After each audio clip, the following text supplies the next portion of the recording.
Bryce, how do you spend Halloween? Well, I guess I spend it like most other parents in the United States. I stand by the door with a large sack full of jelly beans and candy ready to get rid of the kids by trick or treat. Well, you're described as a very fine actor, yet you ham it up a lot in horror pictures. Well, I don't think that's so bad. As a matter of fact, most of the horror pictures I've made have been based on the writings of one of the greatest American writers, Edgar Allan Poe. And they are, shall we say, baroque. I wouldn't quite say they were hammy. Now that you're in Toronto, do you find anything particularly scary here? In Toronto? Just the traffic. That's scary all over the world. Of course, I come from Los Angeles where we invented it, so I don't know why I should be scared by Toronto traffic, except there's something pretty frightening about that way in from the airport. Well, you played in a lot of horror films. Does playing the role of a vampire or werewolf bother you in real life? Well, not at all. I don't think that anybody else has shorter teeth than I do you? They're wearing them long this year.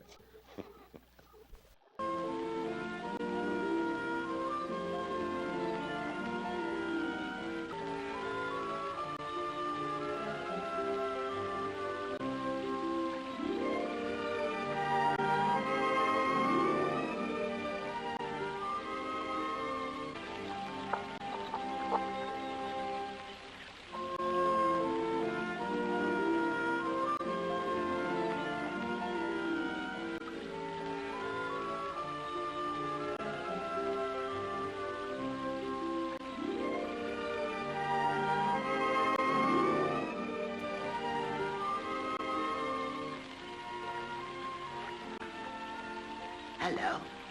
My name is Mousy, and I am one of the 7 dwarfs. This is a tale of how we helped our good friends, Princess Snow White and Prince Charming. You see, after Snow White and Prince Charming were married, they lived in a beautiful castle in a beautiful land, and they were very happy until... But I talk too much. Let's begin our story. Once upon a time,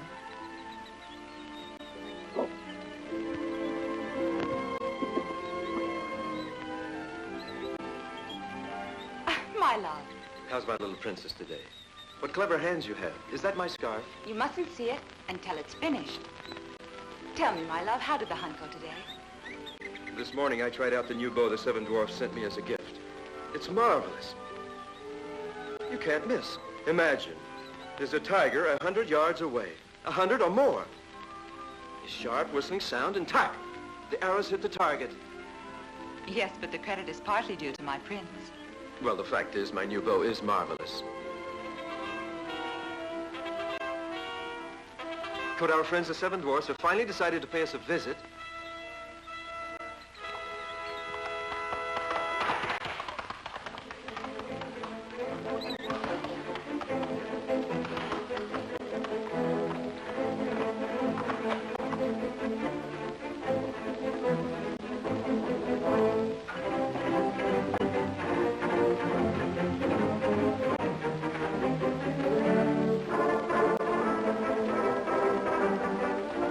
Sir Bernard, what brings you to our palace and in such excitement?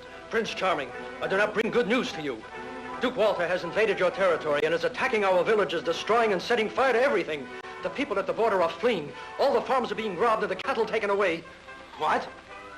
My prince, come with me, I beg you. The people are calling for you because they know they can count on your strength and on your courage. I beg you to help us.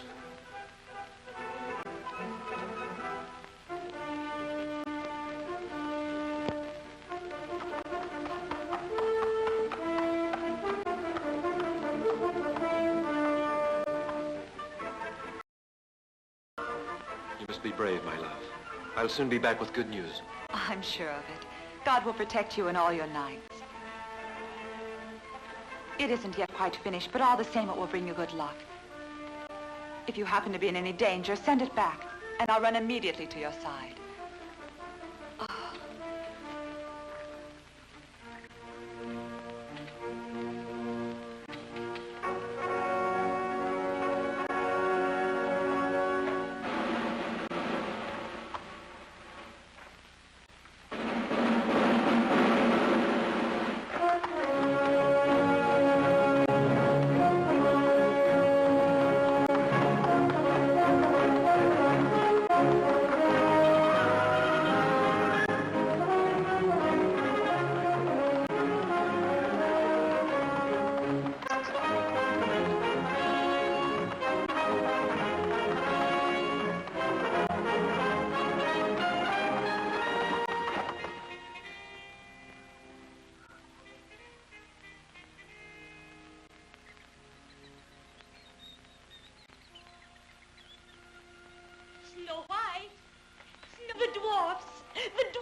dwarfs. Show them in at once. No, it's... Ah, the dwarf's messenger. About time, too. Welcome, little falcon. Do you bring me good news from my 7 friends? I'm looking at it. Doing all right, I guess. Nanny, here.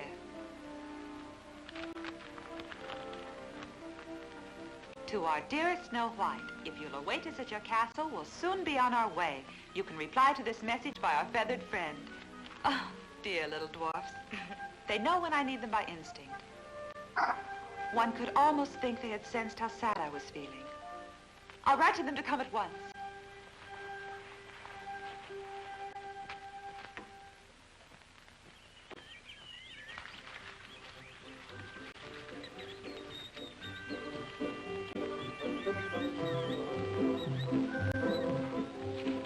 In conversation, that's done.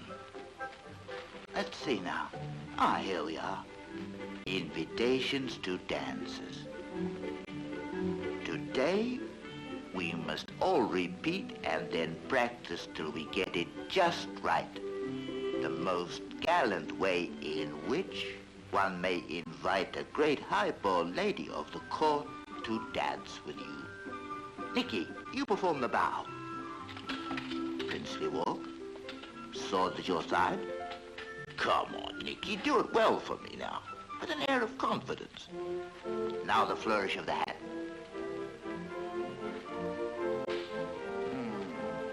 You are a blockhead. Won't you ever learn? You do it 10 times, yet every time you bang your nose. But if it isn't written down there in the rules, why must I take a sword with me to the dance? You're much too stubborn. I am. It's a convention. And in our case, it makes us look more like knights. Come on, repeat it. Get closer to the princess. Princely walk. Flourish of the hat. Hold the arm high. Look proudly at the princess. And you, Junior, try and look a little more like a princess. More stately, more dignified. Hey, what's up with you? I'm fed up with always being the lady. One of these days I'm gonna hit you. Ow! We have to have a lady. Otherwise, when we get to the castle, how are we going to act like knights? That's enough now. Until your beard has grown as long as ours, you'll have to be the lady. Go on, Nicky. But when my beard has grown... Make a carefree gesture with your hands.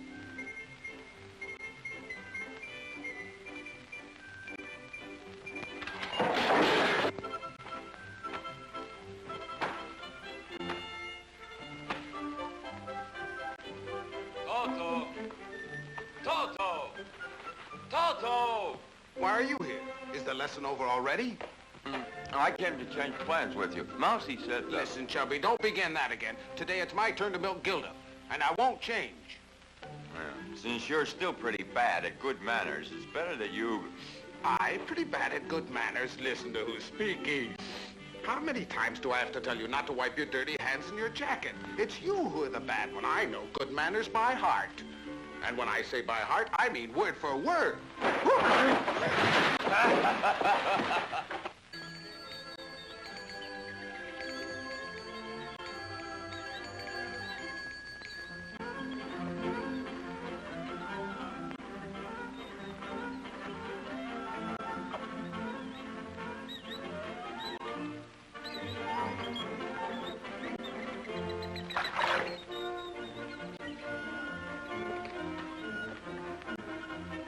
Princely walk. Sword at your side. Arm high.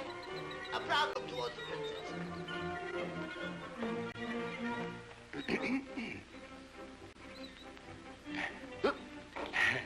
I heard from Mousy that today it's you who's taking the lesson in good manners. Listen, Buster. Today it's my turn to peel the potatoes, so beat it. There goes the bell. I heard it. I'm coming. I'm coming. Have a little patience.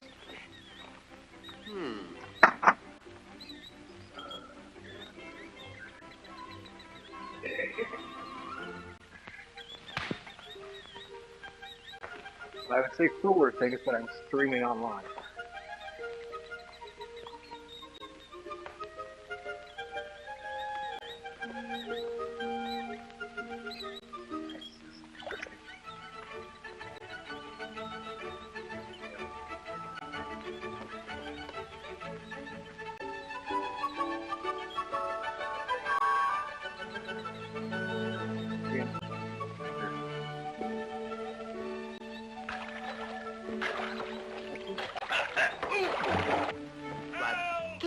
One, two, one, two. What's happened? It's Andy. Hey, what's happened? Ah!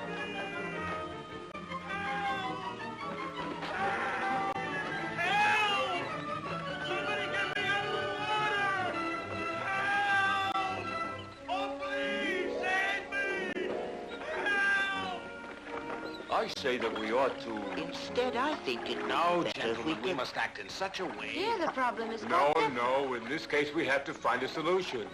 Help! Get me out of here before I drown! Make way! One, two, three, you... Grab hold of the rope! Hold it tight. We'll pull you out. Heave Oh, hurry up! Heave ho! Hey, look there. Isn't that our falcon? Yes, it is. What happened to him? I don't know. Let's go and see. You cowards, come back here! Come back here! Help! Now, come on. Don't be such a sack of potatoes. Hold on to me. Don't you know you're touching bottom? Make a chain. Pull! There we are. Let's hope that Snow White's answer hasn't gotten lost. No, here it is. Let me see. Let me see. Stop it. You're hurting him. Give it to me. Poor little falcon.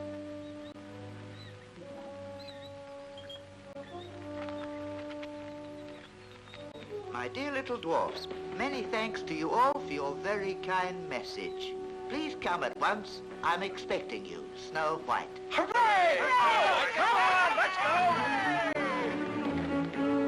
Andy! Andy! Andy! Come on, get up! Andy, come on, Snow White, get on! Andy, come on. Hurry up, Andy.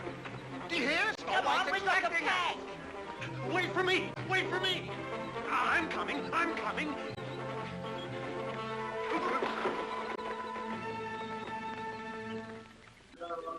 The prince entrusted you to me. Come on, Snow White, eat something.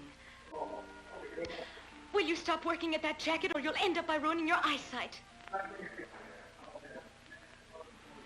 No, don't be so downcast. After all, it's only 4 days since the prince last wrote to you. Wars are fought with the sword, not with the pen. Now then, won't you eat a little, huh?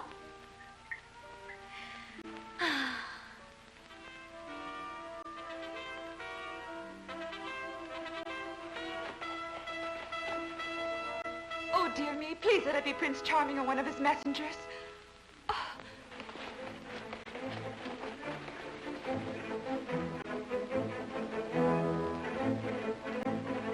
Oh, Nanny, will it be my prince? Oh.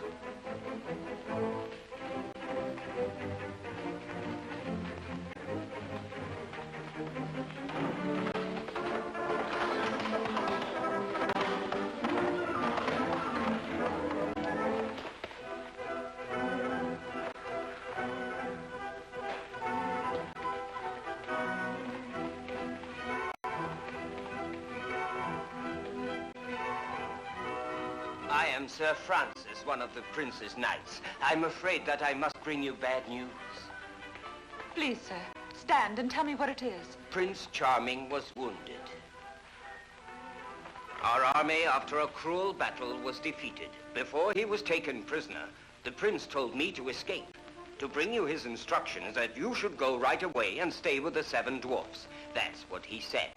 And to have the royal crown sent to him, which Duke Walter wants in exchange for granting him his freedom.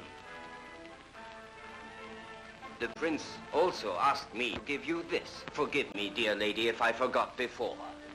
It's a scarf I made. My prince needs me. I will take the royal crown myself and arrange for my husband to be freed. Please, sir, are you prepared to guide me? No. Your slightest is an order for me. But allow me, my princess, to advise against it. I wish...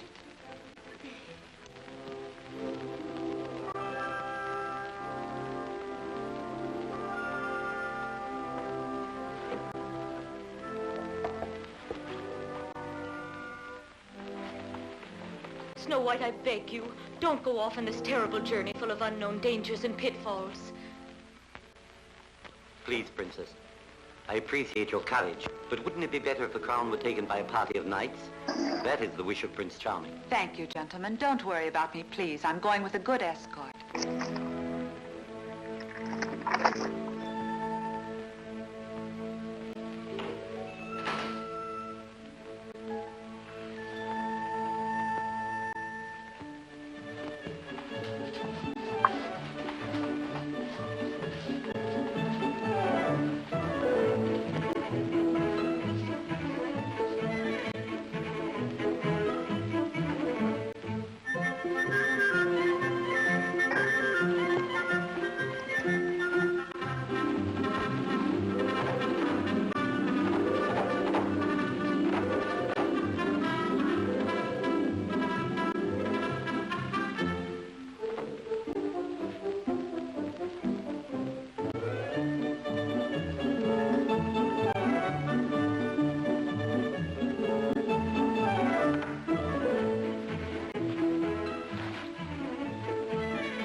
It's a long trip, and we all need to be well rested and full of energy.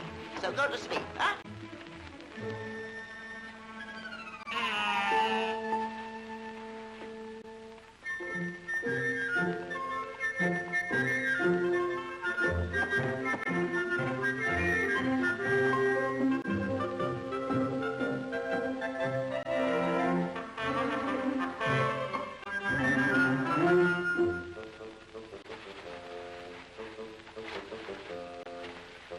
Oh, this stinky pillow.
You do everything to spite me. Come along, my dear little mule. Come on. Oh, you miserable beast. When we get back, you won't eat for a week. I promise you. Hey, you knights over there, come back and help me.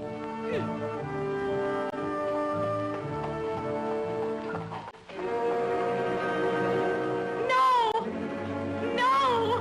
Princess Snow White! Snow White! Open up! Open up! My little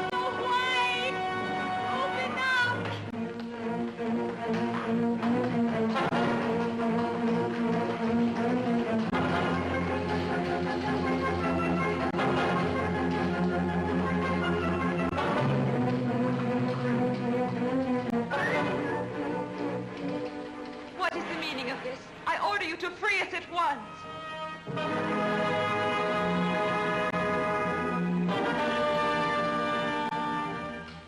Princess, welcome to the Magic Kingdom. The Prince of Darkness. Oh!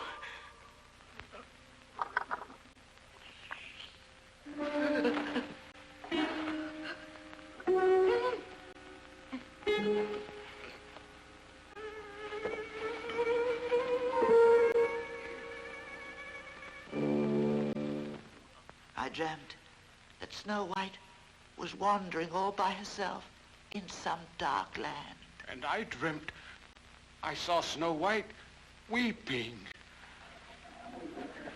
And I saw Snow White being swallowed up by a huge gray mountain.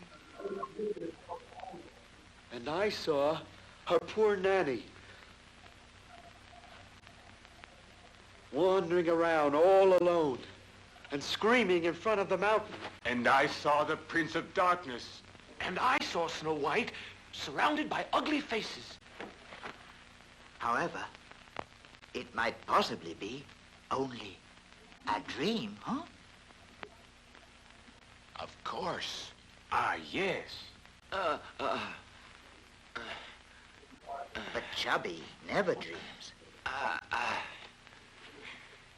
So if he saw it, in that case, it must be true. No.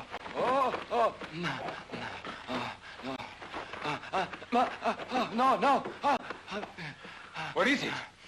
They kidnapped Snow White. The Prince of Darkness.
The Prince of Darkness wishes to bid you good morning.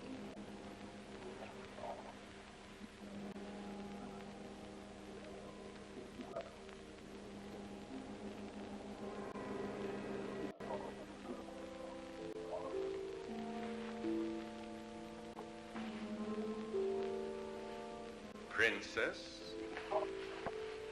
Why have you taken me prisoner? How dare you? Where are my governess and my knights? I must apologize for having had to trick you like this in order to bring you to the Kingdom of Darkness. But you would not have come on your own. I have watched you for a long time, Snow White, and I wish to make you my queen and let you share my magic powers of evil. When you are crowned, you will forget all that is good, and through evil, you will hold the world in your hands.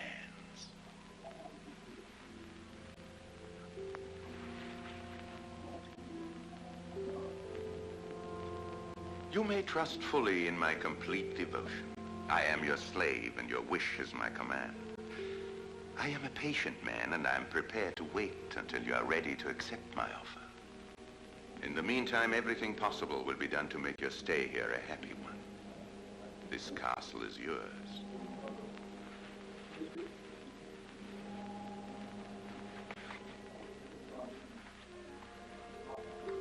The knights of your escort are being well taken care of, and we are searching the forest for your governess.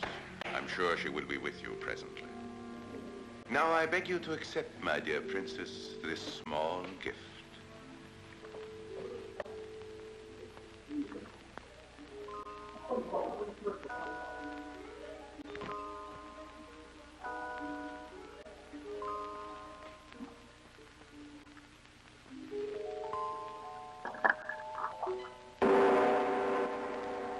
Come in.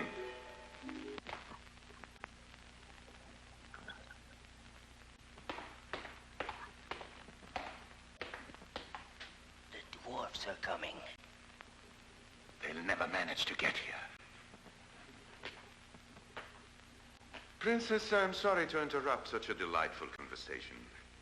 And I beg you not to hold it against me. An affair of state.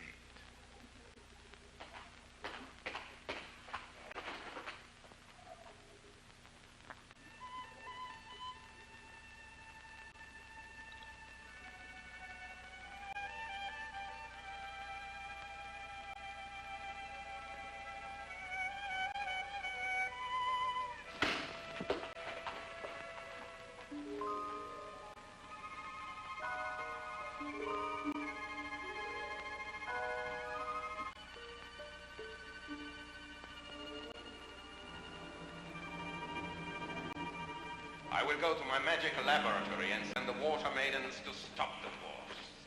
And heat and rain and snow if they're needed. They will never get here. Hey, boys.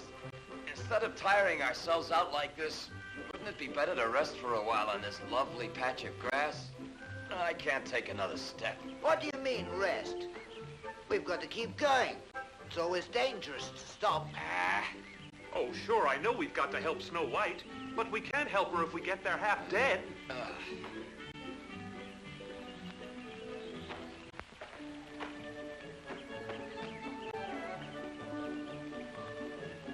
What a feeble bunch you are.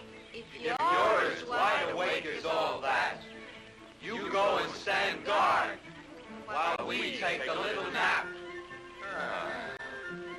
Stand guard, you say? Sure, I'll go and stand guard.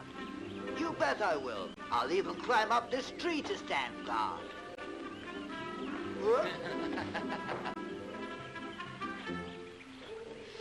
Just smell the perfume of these flowers and how beautifully soft the grass is.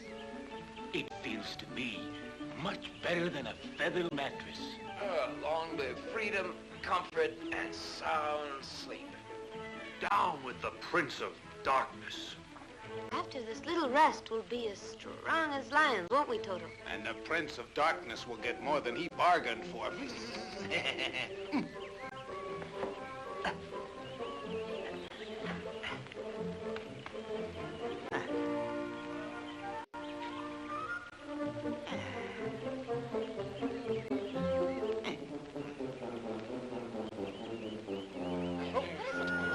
What's going on? What's happening? Hang on to me. Look, hang on to me. Maybe it's an earthquake. It's darkness. Oh, hell. Oh, look, it's really going down. Going down. Hey, wait for me! I'll come and save you! Wait for me! I'll come and save you! I'm coming! I'm coming! Don't worry, Mousie's coming to the rescue! Here I am. You'll be all right now.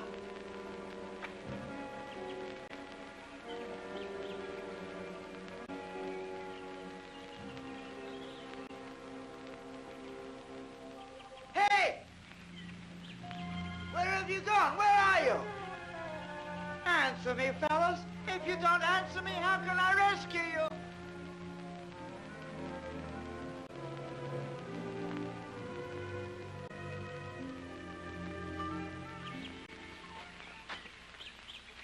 Nicky! Handy! Toto.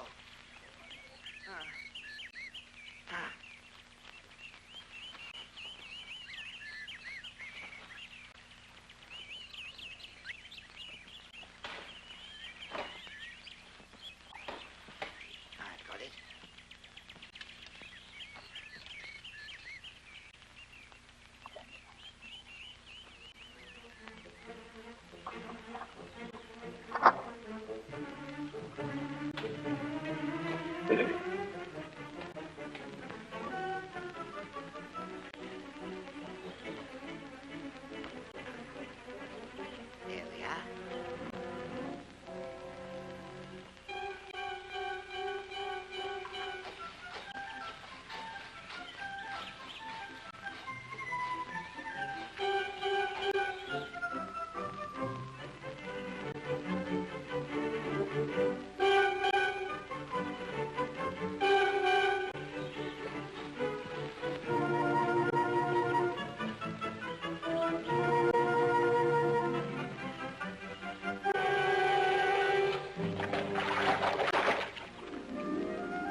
Are we asleep or awake? Awake! Are we asleep or awake? And the water maidens? The spell is broken. Let's get out of here. Hurry. Everybody around me. Nicky, come over here, sleepyhead. Well, what are we going to do now? Yeah, what are we going to do? What's happened? Quick, we've got to get out of here, fellas. Before those witches come back. Yes, we have. Let's discover a way to get out of here. Hurry up now.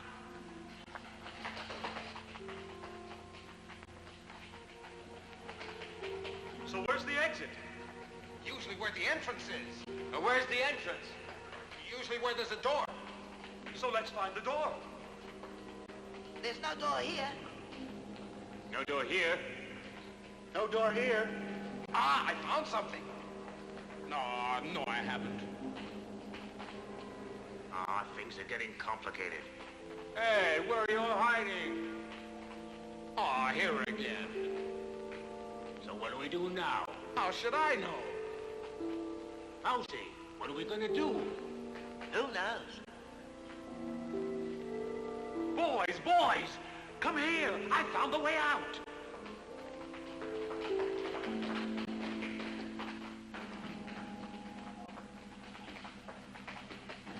What do you know? We're back where we started from.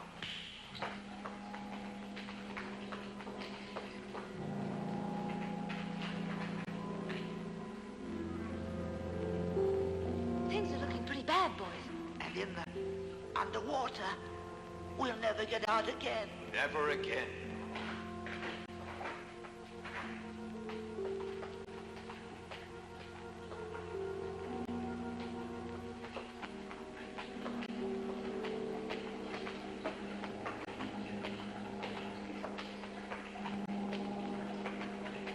I say we'd better think about what to do. Right. Let's think.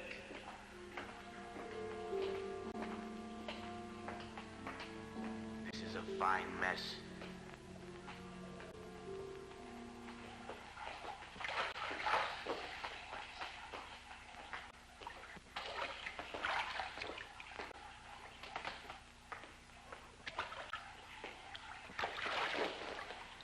Well, what do you know about that? Why don't you do as you're told, Gord?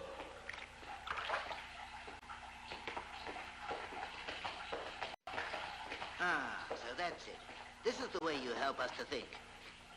Instead of using your brain like the rest of us are doing, to find...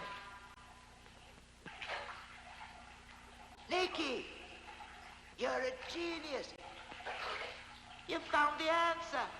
We're saved! We're saved! All of you, come with me. Get your things together. Come on, let's go quickly. Here, come on, come here. Take this. You take that.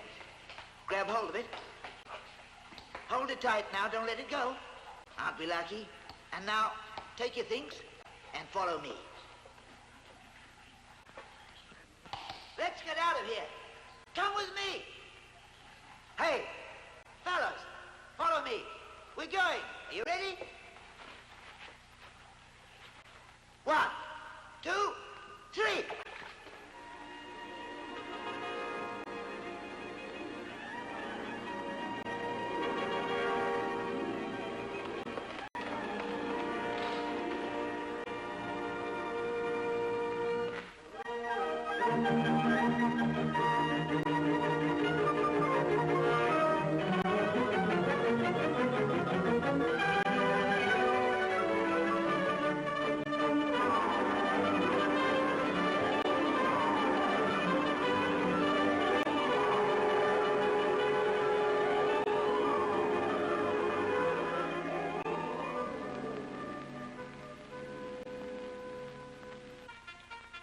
Strange. 6 or 7 days without news of Snow White.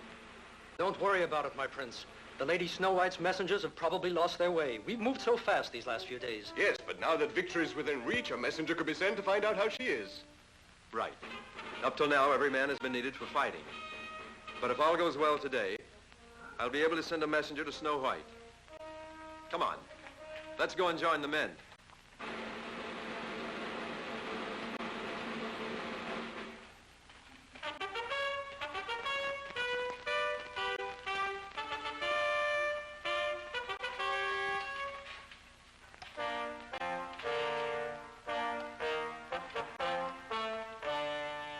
Today's conflict should finally put an end to the war. The battle's result will hang on the surprise and on the strength of our attack. With the aid of God and with the help of your courage, I'll succeed in leading you to victory.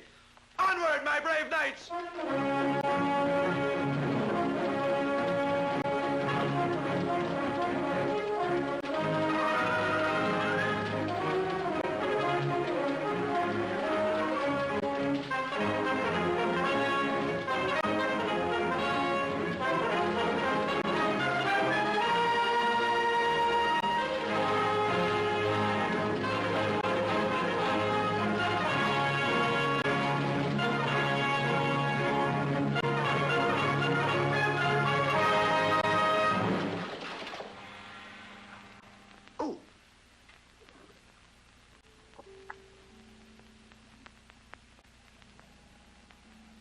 My poor little friend drowned.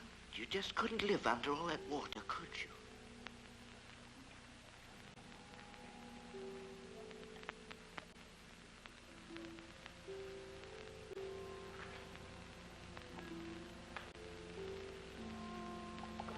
Rest in peace. You came from the earth. To the earth you return. He was so good. So affectionate. Intelligent. Noble. Generous.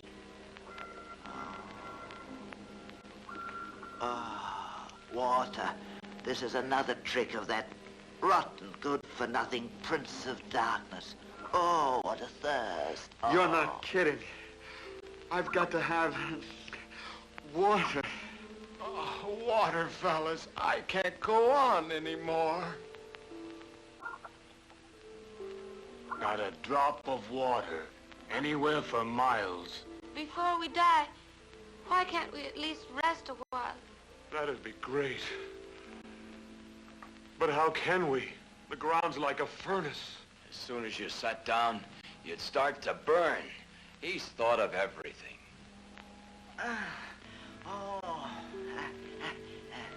Look, the hot ground ends here. It's cooler already. And maybe we can rest for a little while in the shade underneath this tree. What do you think? Come on, come on. Over here, boys. Here we are. Let's sit down, eh?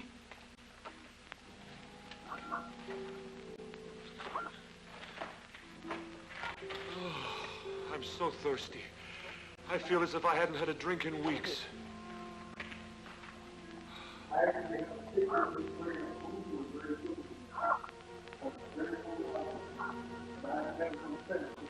It's getting hot. Hey! I'm getting burned. It's roasting. I'm getting roasted. Ow, burning. It's hot. Water. Water. Water. Water. Water. It's raining. It's raining. Water. Water. Water. Look. Water. It's Water raining. at last. It's raining. Water. It's raining. Water. It's raining. It's raining. Wonderful. It's raining. It's water. Water.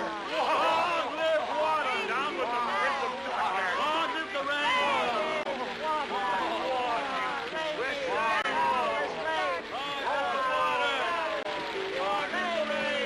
I think we're beginning to get a bit too much water. Oh, no, this is too much. Start walking again. We went down. Right to the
about Snow White? Yes, Snow White. Wait a minute. Now listen here. What we've been through up to now is nothing compared with what lies ahead of us. Hey, yes, we've got to be careful. We must be getting near the prince's castle. Hey, we better stay very close to each other. It's safer that way. Together we're strong. Yes, but in this case, strength without brains isn't going to be enough. What would you say to our camouflaging ourselves? Yes. Sure. Look over there. This is a good idea. Very good, Mickey. This way, no one will recognize us. It's a pity we didn't think of it before. Maybe we could have avoided all those terrible things last night. Let's go.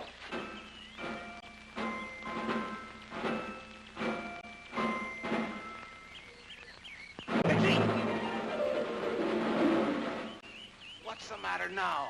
I don't feel safe out here. Let's go. Carefully now. This time, we'll stay hidden. No point in taking risks. Easy does it.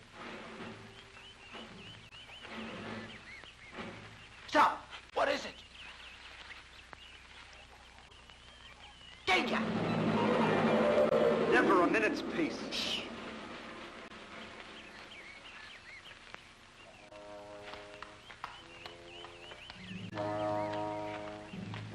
It's a monster! Another trick It's to huge! Let's get out of here. Oh! Hey, the dwarfs! It's Nanny! Why are you running away? I'm Nanny! Hey! I'm Snow White's Nanny! Wait for me! Wait for me, dwarfs! Dwarfs! Stop!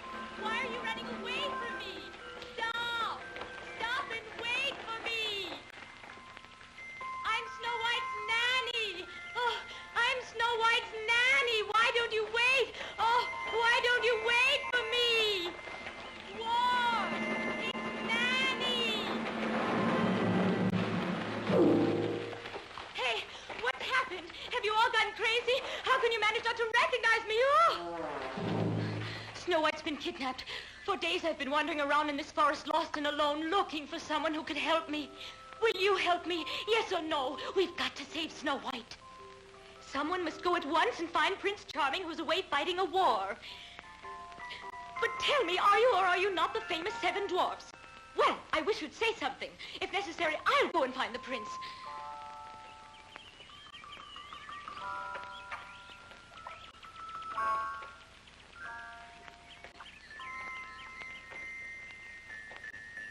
Is it you? Yes. Is it really you? Yes.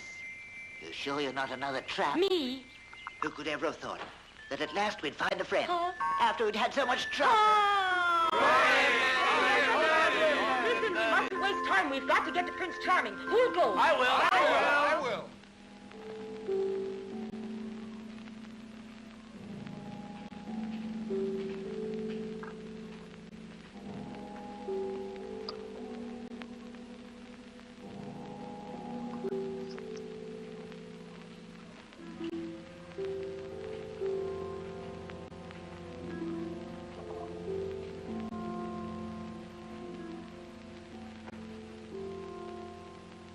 Come here, Snow White.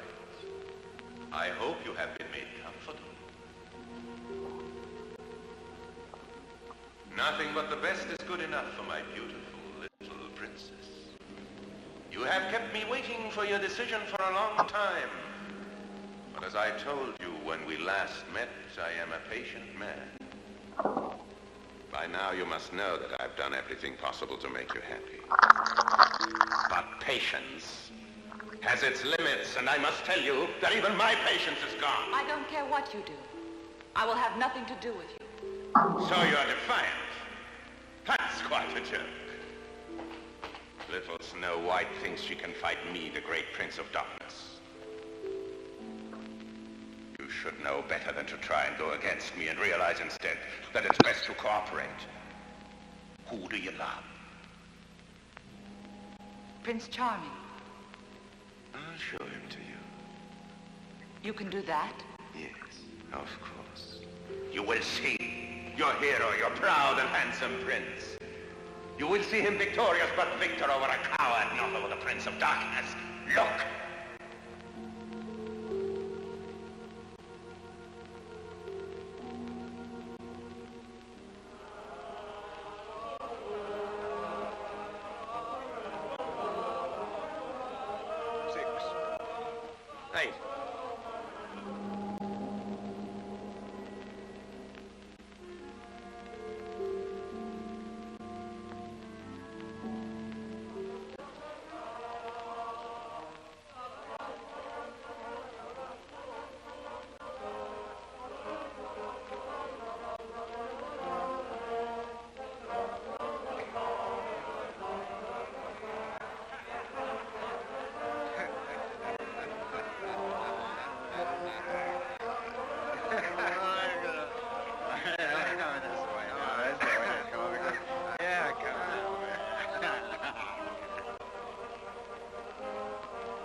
But save him. Oh, save him, please.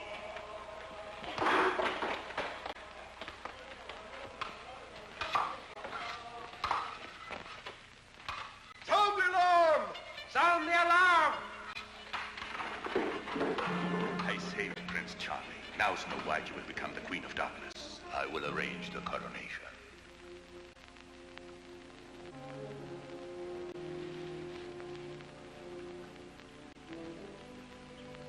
My kind and brave soldiers, you can't intend to stay hidden behind those bushes forever. It's all very well to wait for Toto to return with the prince and the army, but what about Snow White? My dear good lady, listen to me. If you believe that we boys are happy waiting with hands in our pockets, you are all wrong. We are all of us simply sitting here thinking and racking our brains, trying to find a way of tackling those walking mountains over there. That's enough of your chatter. Our throats are all dry from arguing and discussing, and nothing of any use has come out of it. Now, we've got to act. This time, I'm going to act alone without giving explanations to anyone. You, Mousy, come with me. I? Yes, you. Come on, let's not waste time. Hurry, I said.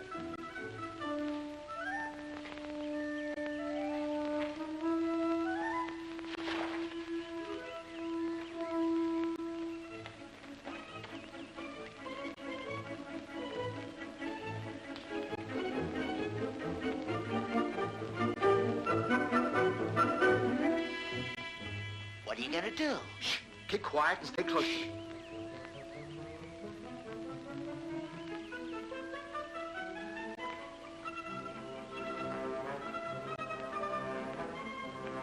Come on, play. Play now? Shh, come on. Are you crazy?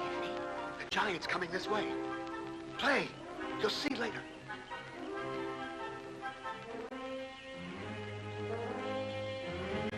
Hey, pay attention. Here he is.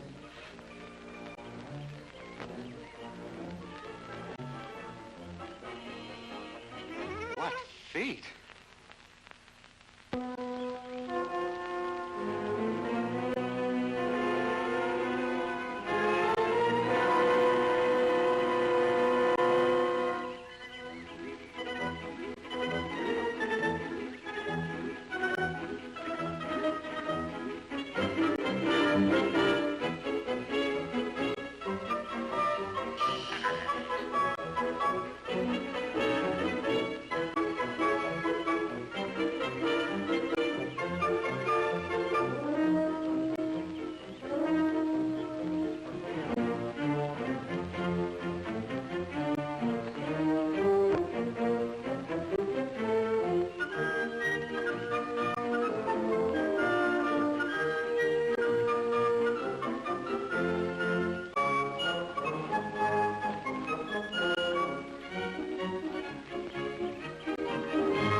Well, do you mind explaining to me, too, what's happening?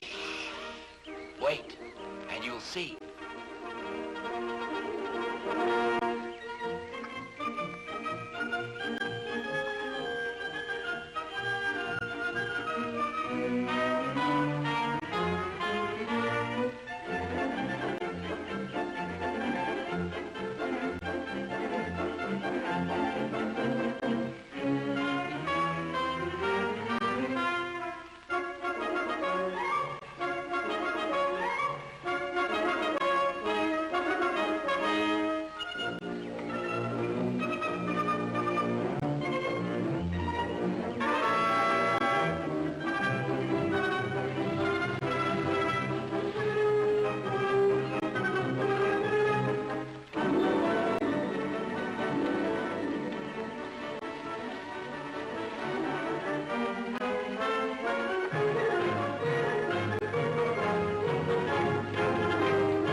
Ouch!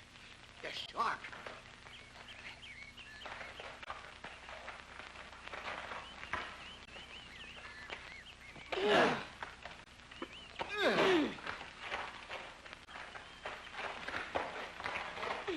Fellas, I have an idea. Where are the pigs? Over there. Quick, let's go.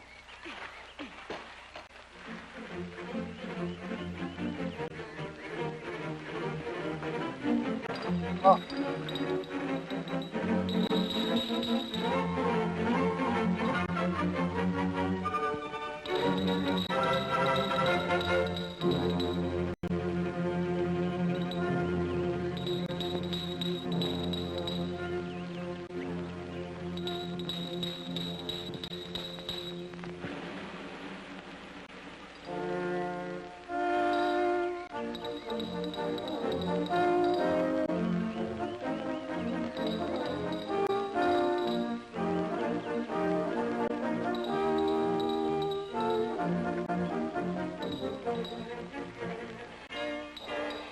Don't just keep circling me.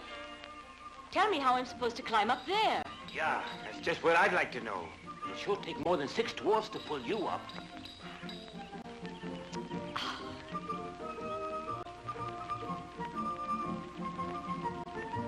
Roll this up and tie it round your waist. Yes, but what for? Be quiet now and do as I tell you.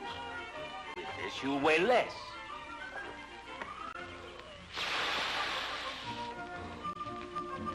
Come on, quick now, and watch your hands.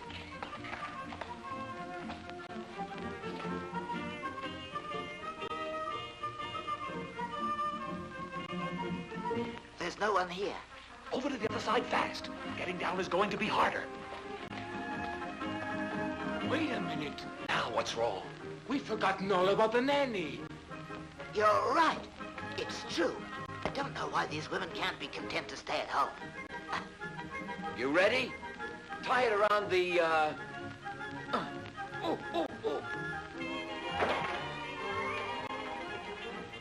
She'll be too heavy. How'll we do it?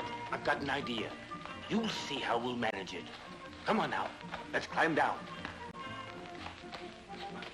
Watch out now. Don't let go of the rope.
Well, the time is here. Now's the time for a bite of cheer. A tasty light where the price is right. Well, look at here, you'll dig this sight. The moment's handy for a piece of candy. Just name your brand, they're all so grand. Hey, what do you think of a nice cool drink? Or a big box filled with a popcorn thrill? Let your taste buds meet with an ice cream treat. Refresh yourselves, it's time to eat. So come on, folks, let's join the band as we all head for the refreshment stand. And now, before the next show starts, let's enjoy an intermission. You'll find our snack bar chock full of good things to eat and drink. Tasty, tempting hot dogs, thirst-quenching soft drinks, fresh, crunchy popcorn, a complete assortment of delicious candy, and a full line of cigarettes.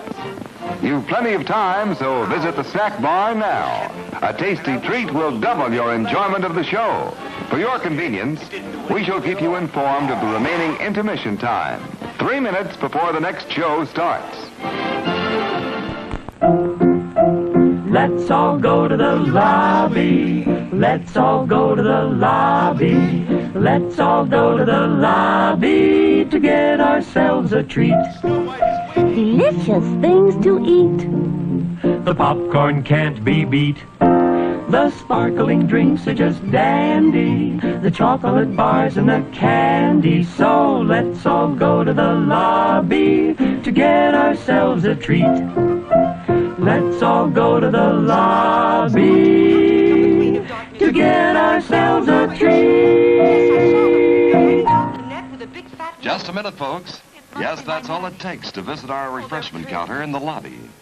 There you'll find popcorn and an assortment of popular candy bars to please every taste. Try one of these delicious candy bars.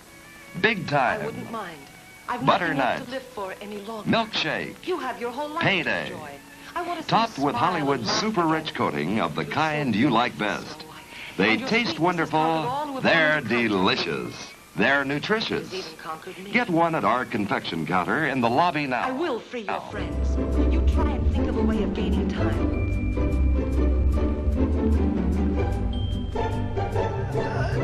Shoot! What did I tell you? You've got cold. Well, what do you expect? All night in the open? Oh, Toto, what can have happened to you? The real dwarf has returned. At the gate. Who's she?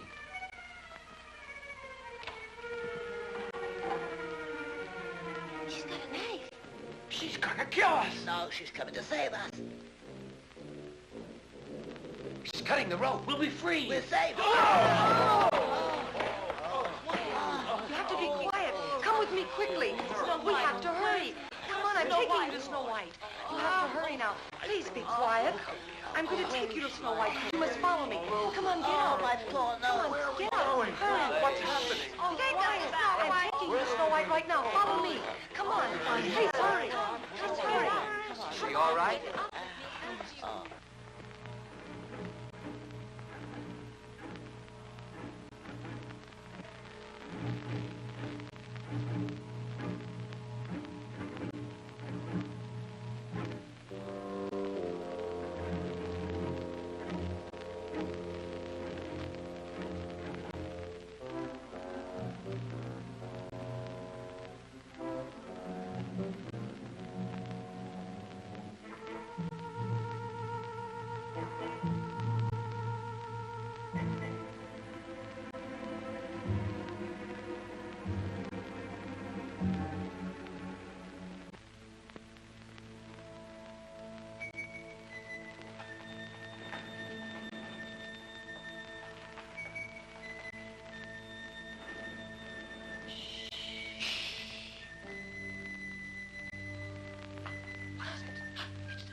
Where do you think you're going? Tell us where you're going.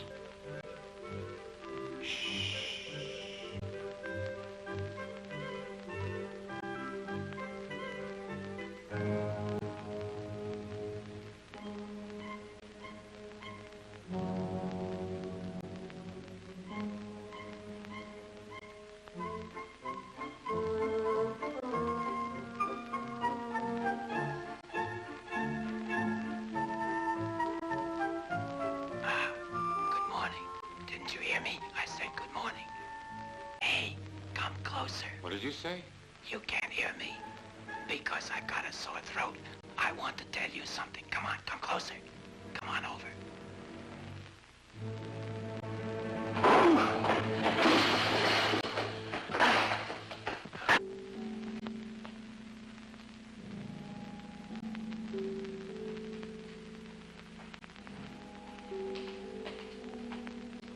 Why so many excuses, Snow White? We mustn't delay the coronation a minute longer. You're beautiful enough as you are. Come.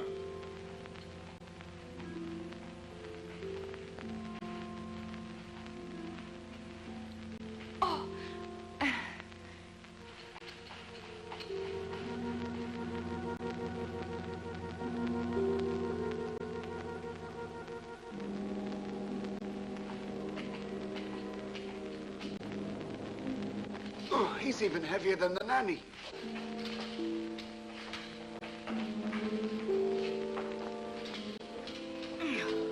1, 2, 3, 4, 5, 6, 7. Now the way should be clear. Give it to me. Come on, be careful. Complete silence.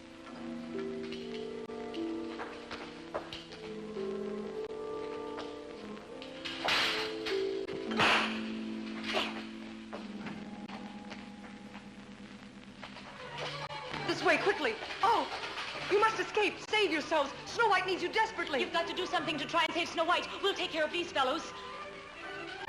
Stop where you are. Stop, I say. What are you doing here? Arrest Let go of me. You can't go this way.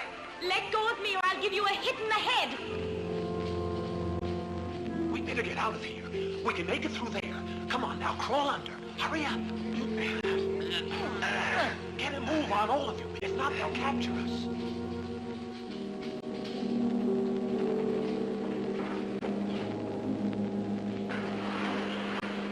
Retreat! Oh, there's a wall. I can't get into darkness there. Let me see. What do you mean? Of course, can you see for yourself?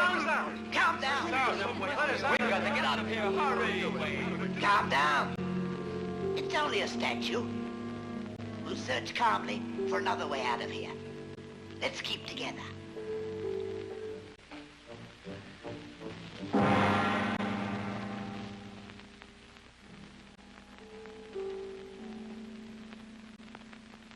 You try that wall.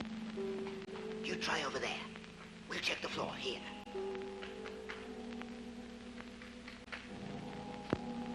It's solid. Here, too. Hey, wake up. What's all the hurry? One piece of wall at a time. We're not taking a walk. One piece of wall at a time. Come on.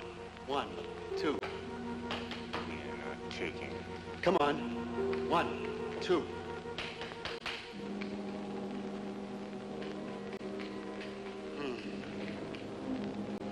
Oh, come on, boys. What's next?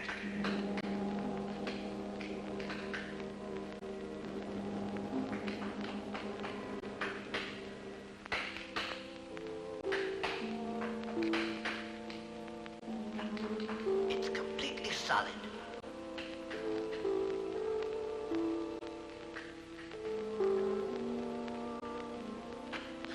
Now what?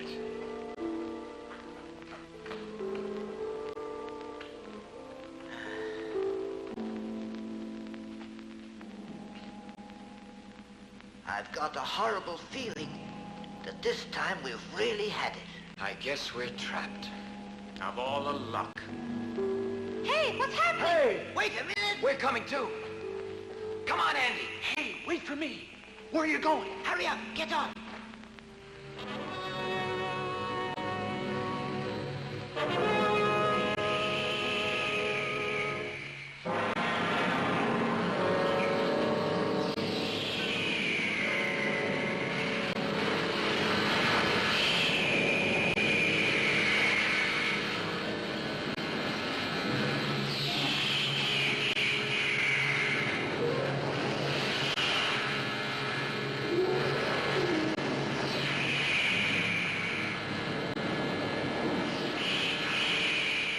What could this be? It must be the magic laboratory of the Prince of Darkness. And if this is destroyed, our troubles would be over. And the Prince of Darkness? Would be finished forever. Well, then what are we waiting for? Come on, boys, we'll fix him. Let's break everything. Charge!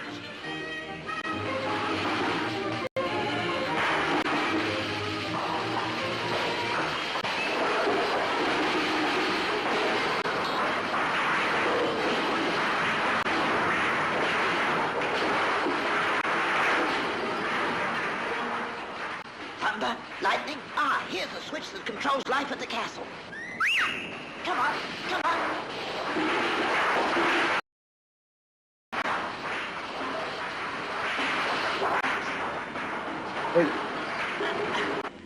And this will be your destiny. Yes. Your coronation will be the triumph of my power. As soon as this crown goes on your head, you will forget your past. And you will then understand the evil of darkness because you will become its queen. By my magic powers as the Prince of Darkness, I choose you as the Queen of Darkness, Snow White. And I now crown you. And I now crown you. And I now crown you. And I now crown you. And I now crown you.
You've done, you coward! You want to test your strength with me? Coward, I'll give you a punch that...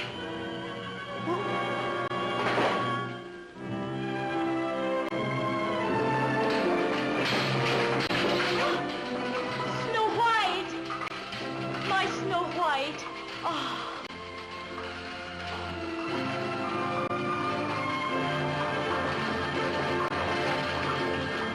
Come on, Toto. Oh.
You all behaved like real heroes.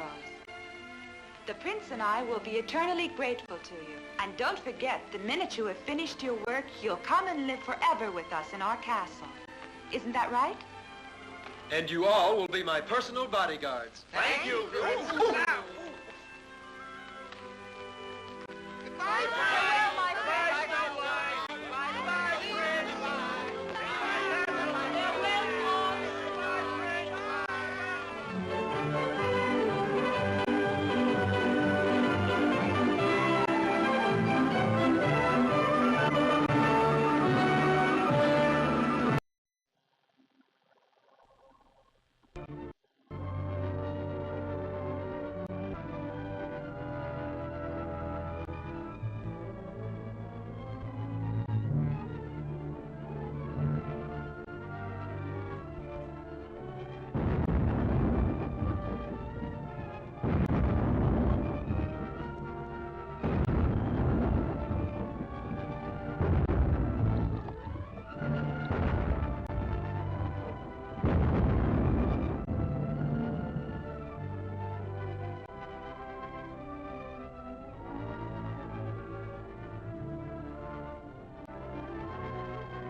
Every year, thousands of persons are killed and millions of dollars in damage is done through pure carelessness in the home. Here are some of the commonest causes of fires and accidents. Yes, many of us do this on chilly mornings, but jumping out of an airplane is safer. Another thing, always shut the gas off at the pipe valve, too. Gas hose and hose connections often leak. Permanent connections are better. You heard of the ostrich burying its head in the sand so it can't see danger. Fuse plugs are the safety valves of your electrical system. To place pennies behind them is to remove that safety factor. Fire is the certain result.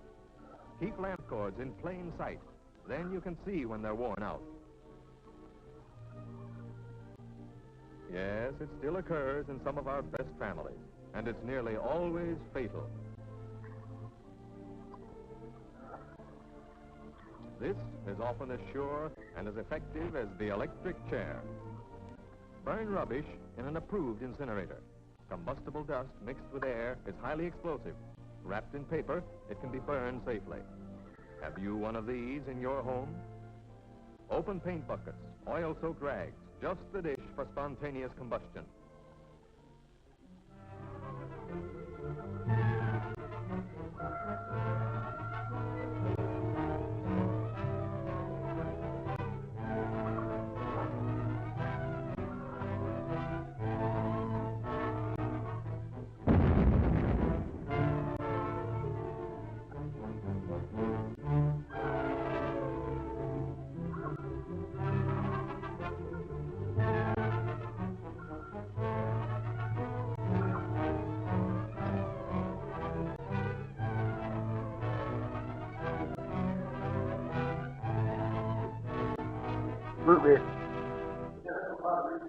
Most people know of the fire hazards of gasoline and other flammable fluids, but have not grasped the complete picture of the dangers involved. The woman using gasoline in her kitchen or elsewhere in the home with a false idea of economy does not fully realize the true high explosive character of a mixture of air and gasoline vapor. Yes. On the other hand, in dry cleaning establishments such as this, which have been licensed by the state, all work is under the supervision of men who are familiar with the properties of gasoline and experienced in fire prevention precautions.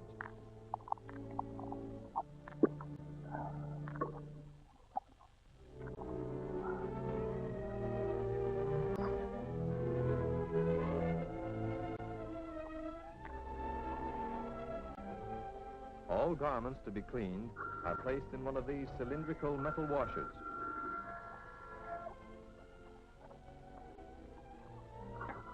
The gasoline or solvent is stored many feet underground in fireproof tanks. When needed, just the right amount, clean and filtered, is pumped into the washer. The housewife, however, keeps her whole supply unprotected beside her. She is subject to distractions by other domestic duties during the time she is dry cleaning, and others, even her children, are exposed to this unnecessary peril.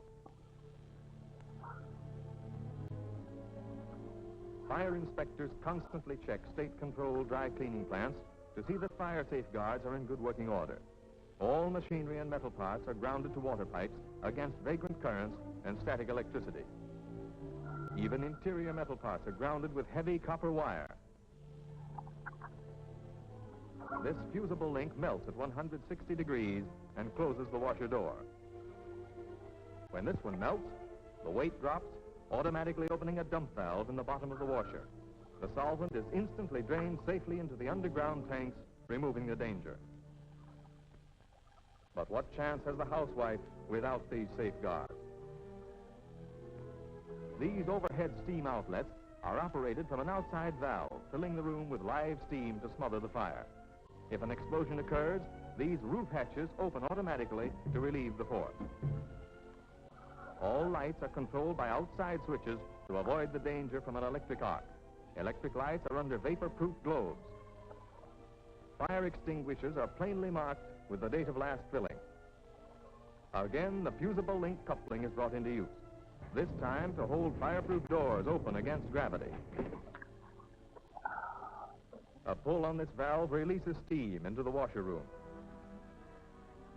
But where are the steam valves here?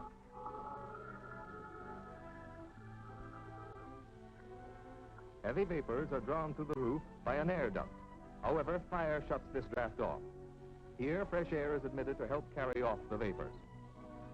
Asbestos blankets placed outside each building provide protection for the workers. In this dry tumbler, suction fans withdraw the solvent vapors and expel them safely. Should the improbable happen, despite these precautions, the explosion would only force the hatches open against the valve lever, and presto, the tumbler is flooded with fire-smothering steam. But still no protecting steam for the housewife. Fires are extremely rare in state-supervised cleaning plants. However, should one occur, here's how these safeguards work. All doors close automatically.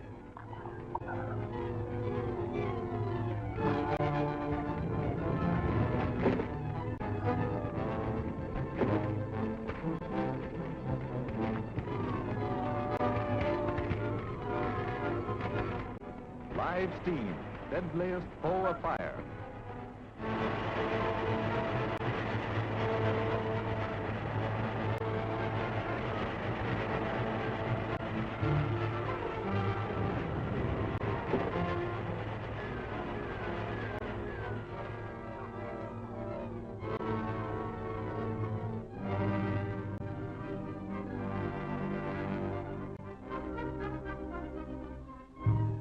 Surrounded by dangers, the room slowly filling with flammable vapor, which even a tiny spark will explode.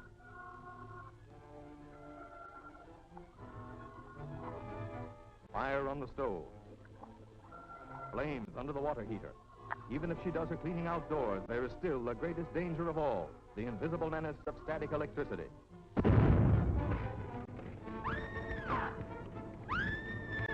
Don't run, that fans the blaze. So, I finally got it to start doing the thing. That's it. Wrap her up. Wait, not over her head. She'll inhale the flames. It hasn't cut through both of them. Another run to the fire department. Each year answering thousands of such calls. I can hear it. There's just printers and all that stuff. Ambulances pick up victims of gasoline fires.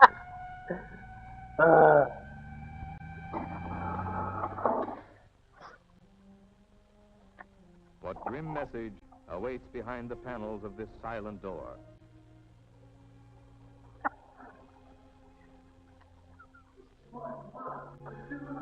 Yeah,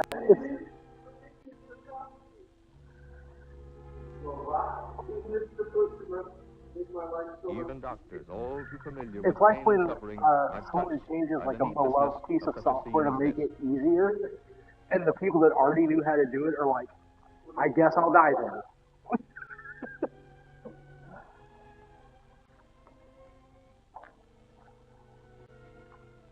But what of the other victims of this useless tragedy? The anxious father, the bewildered children, motherless perhaps, No, fortunately, not in this case. But their pretty mother, withered and scarred for life.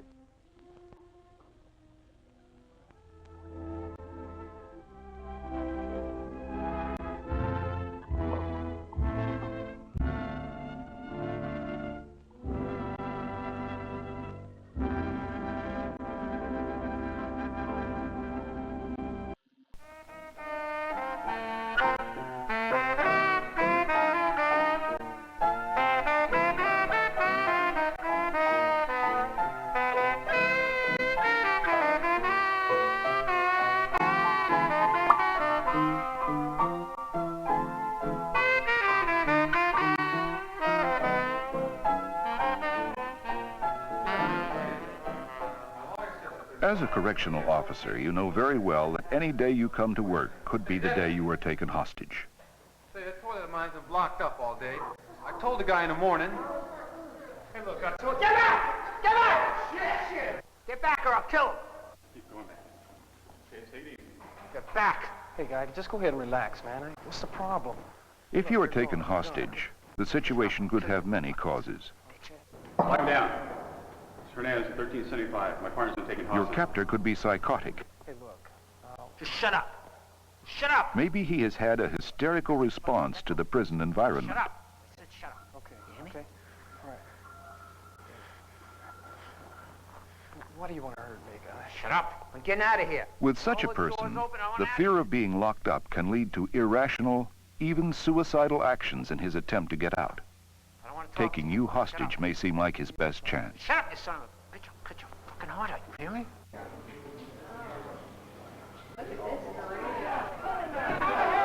What's that? I don't know.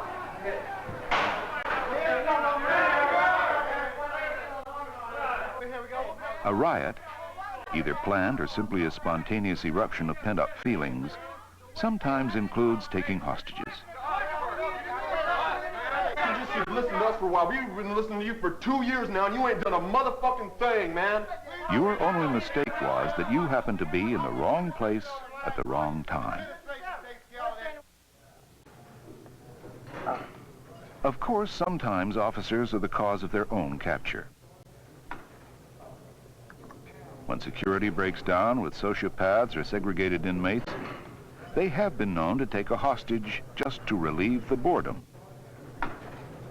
Then, during negotiations, they may make up grievances in order to appear to have a legitimate cause.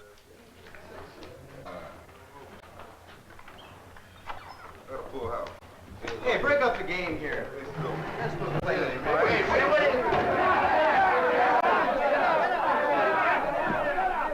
Regardless of how it happens, obviously being taken hostage is not a pleasant experience.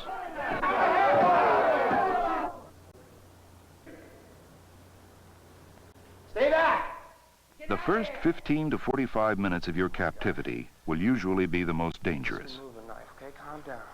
The people who captured you are nervous and tense, and so are you. All right? Just shut up. At first, you may not believe this is actually happening to you. And many hostages have reported feeling uncontrollable fear. But whether you are afraid or not, after you have been captured, it is often best not to continue to resist. Get out of here! Can't take it anymore.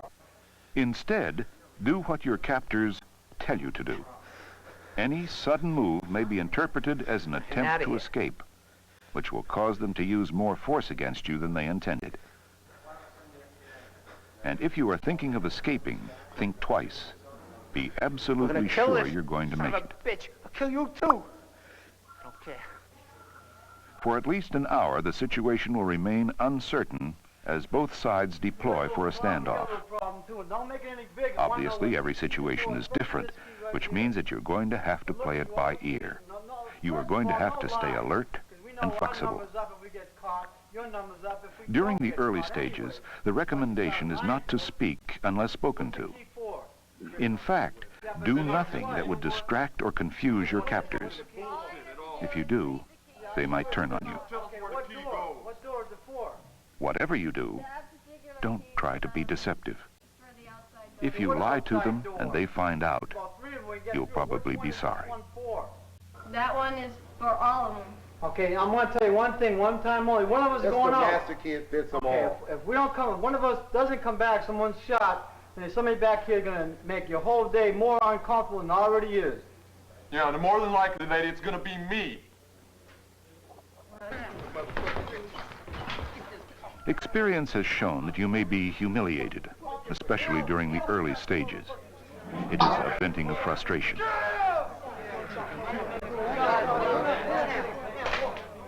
Your response should be to not resist, but also not to grovel. In other words, regardless of what the inmates do, maintain your personal dignity.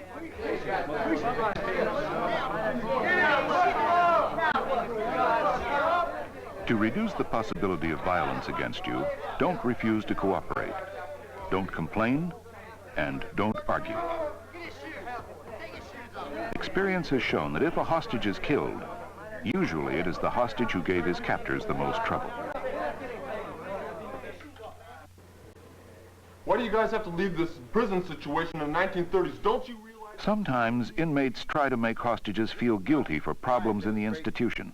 I've been with the department for 7 years. You don't have to accept guilt, but you don't have to defend the institution either. Of changes. I'm just an employee here. I don't like everything they do either, but I have to go along with the program, and so do you. For your own safety, it's a good idea to try to be seen as a human being, not a correctional officer or a representative of the institution. Isn't that what that means? You know the state does everything that they... If you are taken hostage, no one expects you to be a hero. Bravery is not involved. Instead, the best tactic is to accept your situation and be prepared to wait. Yeah, we gotta get coats off the yard, man. At the same time, it is also a good idea to make contingency plans. Look for a place that is going to give you the best cover and concealment in case of an assault by the authorities. The main thing that we gotta do, man, is we gotta stop them from... Some hostages say that their greatest fear was that the tactical squads would attack, and then what?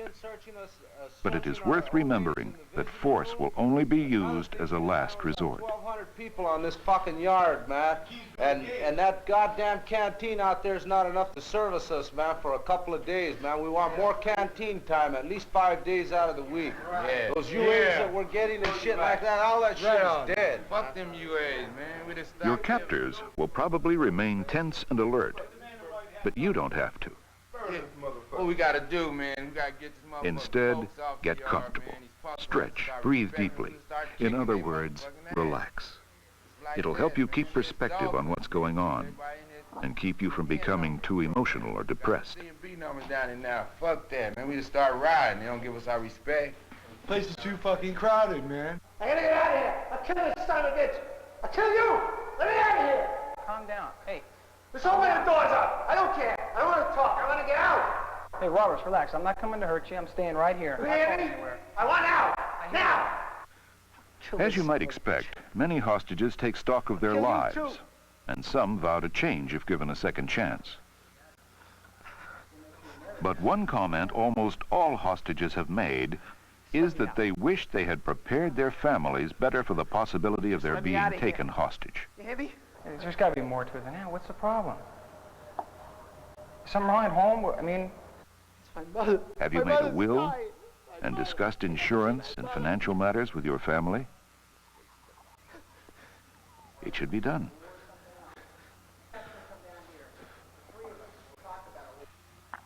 As much as possible, most experts recommend that you try to close the psychological distance between yourself and your captors. You can't come in here and kill everybody like that there. You know, I'm right here with you. I'm trying to keep things cool. How's your boundaries? Is it too tight for you? A little bit. It's kind of hurting. Well, I'm going to make sure they don't come off. You know? Don't be listening to it. To maintain that distance, some captors put hoods on the hostages, which will make you appear less human and easier to kill. This is not getting nowhere. This is not going to involve anything. To counteract this effect, talk as much as they will let you, and move around, even stumble, to let your humanity come through the hood.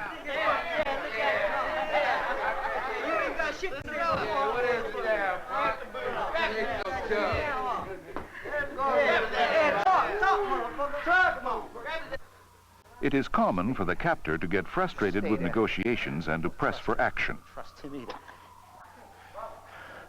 It will seem like a dangerous time, but usually it isn't.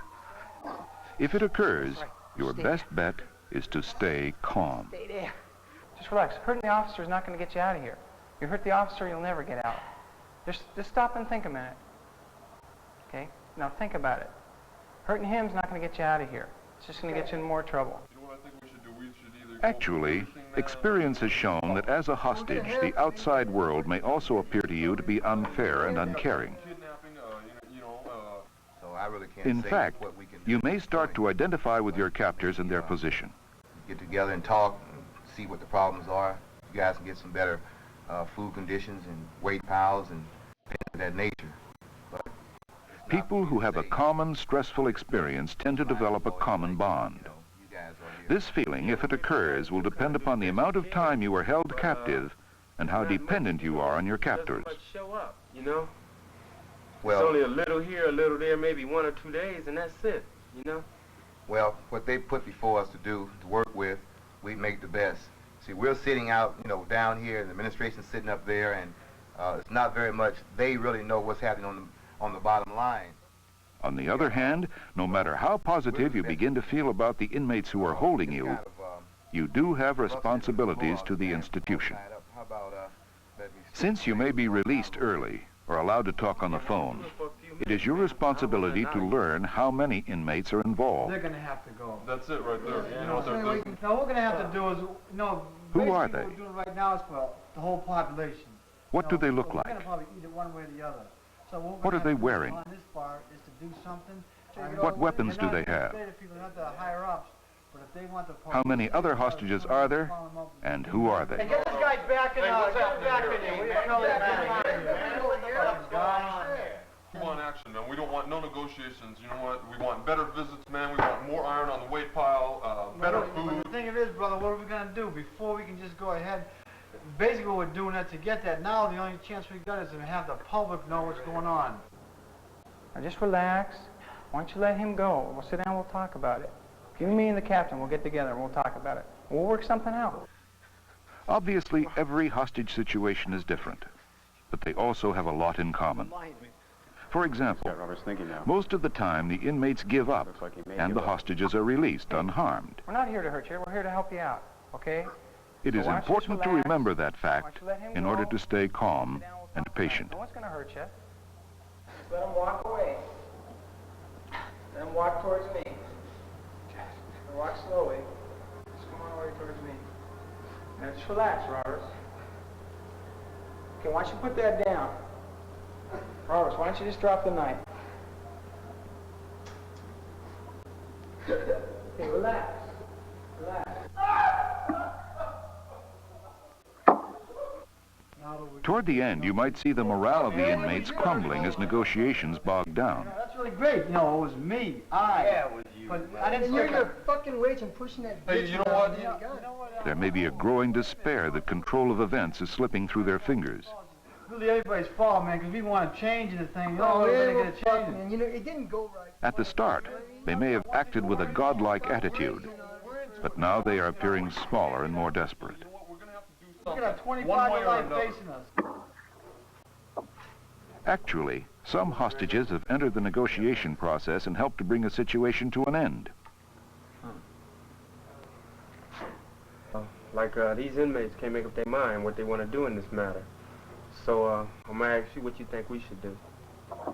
Well, I guess since you guys haven't committed any bodily harm to anyone, I would say call in the news media and let them know what the purpose of your grievances are and the reason what you're doing and why, and let them carry it on from there, and they might get some consideration at that point. That's all I can tell you about right now. Okay, I'll discuss this matter with them. I'll let you know. Okay. However, it's worth remembering that if your ideas don't work, it could appear to your captors to be a trick, which might cause them to bring you to an end. You know, we got about 18, 20 years to do if this thing goes any further than this. That's a whole lot of years to have to do. Hey, wait a minute, You don't know man. nothing, Hold it, man. I just got through talking to the guard, and he said we're not in this whole thing too deep. How much deeper can we get there? Kidnapping? There are a lot, 25 lives. Talk to the news, talk to the news media. That's the only alternative we have. Listen, the only alternative we have left is go talk to the news media and see what we can get done. We don't have much else choices. Try to get them in here and see what they can do for us. Sam. Just came from the warden's office, man. All right, here's what's happening, man. The superintendent says that he's gonna drop all the charges against us. He's gonna cut us loose under the condition, man, that we let Gross go. Oh, man, you believe that shit bullshit, man. No one can tell you how your situation will end, or even when it will end. That we asked for and they ain't going for it. The only thing they're gonna go for is for us to cut him loose. And then but time is on your side. The longer the situation lasts, the better your chances will be for survival. Let's go. And if you stay calm and collected, regardless of what the inmates do, almost always, you will survive.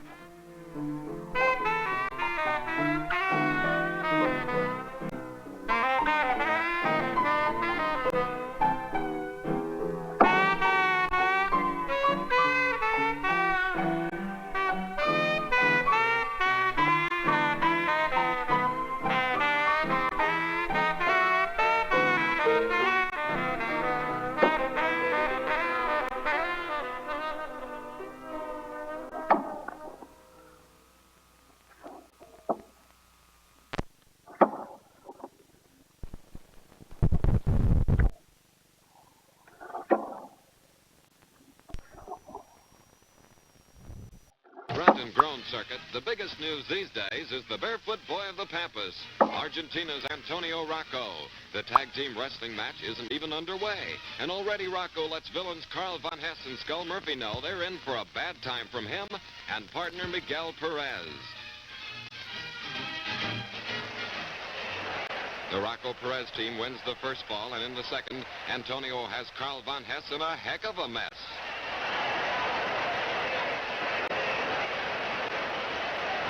The joint is really jumping as Rocco rocks, Von Hess rolls, and the baddies are singing the Mercy Blues.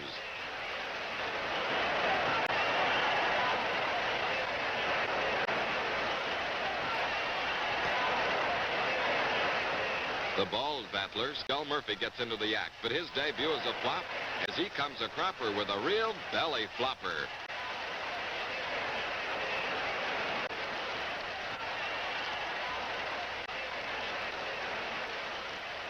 These wrestlers are geared to play various roles, and here's Rocco playing cowboy as he saddles up and tames these wild critters.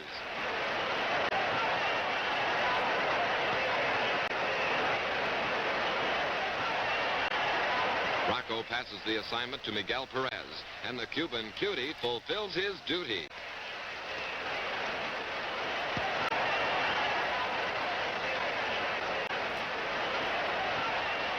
Carl Von Hess decides he's had enough of this stuff, and the giant German turns on Perez. The torturous treatment tells on Perez as Carl Von Hess slams Miguel to the canvas and pins the Cuban to even the score at 1 fall apiece.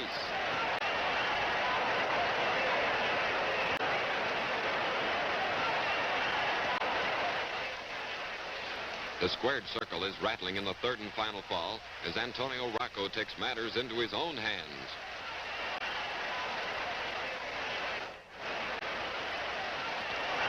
Rocco has the air filled with flying beef, and he's chopping Von Hess into small chunks. Carl is looking for friendship, but Rocco offers nothing but hardship.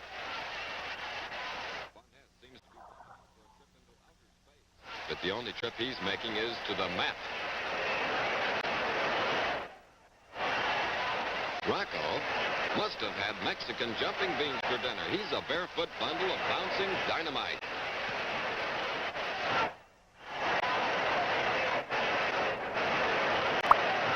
Both Skull Murphy and Carl Von Hess get their lumps as Rocco jumps and dumps some head-splitting punishment.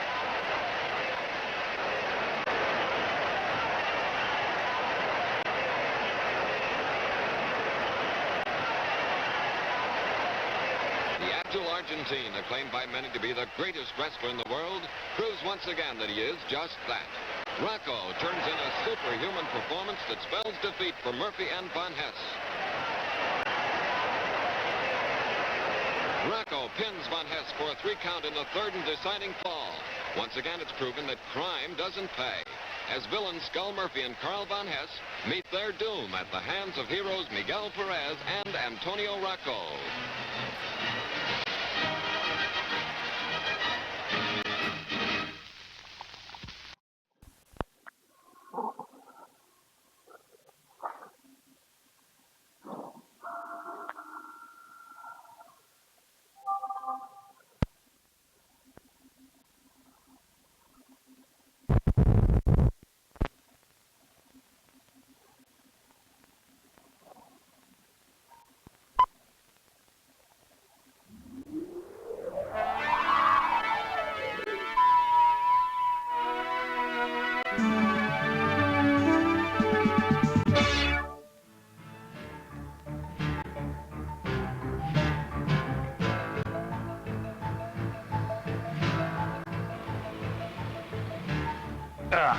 Another safety program?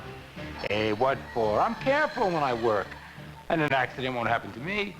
Besides, safety gear is such a hassle. It's better to save the time for something else. I'm Martin Cove. I know that a lot of people don't think safety gear is worth the time and trouble. A lot of them never get hurt, but a lot of them do. Almost 350 people get up and go to work every day not knowing that this is the day they'll remember for the rest of their lives. The day the world got fuzzy or bleary, or the day everything just suddenly went black. Today, like every workday, those 350 people will lose part or all of their eyesight because of an accident on the job. That adds up to over 1,700 every week, 90,000 every year. Do you think even one of those people believed it could happen on that day, on that job? Most of the 90,000 workers injured each year are hurt at their regular work sites while doing their normal everyday job. It could happen to you on your job, but you can tilt the odds in your favor. You can protect your eyes and your face by wearing the right safety gear for your job.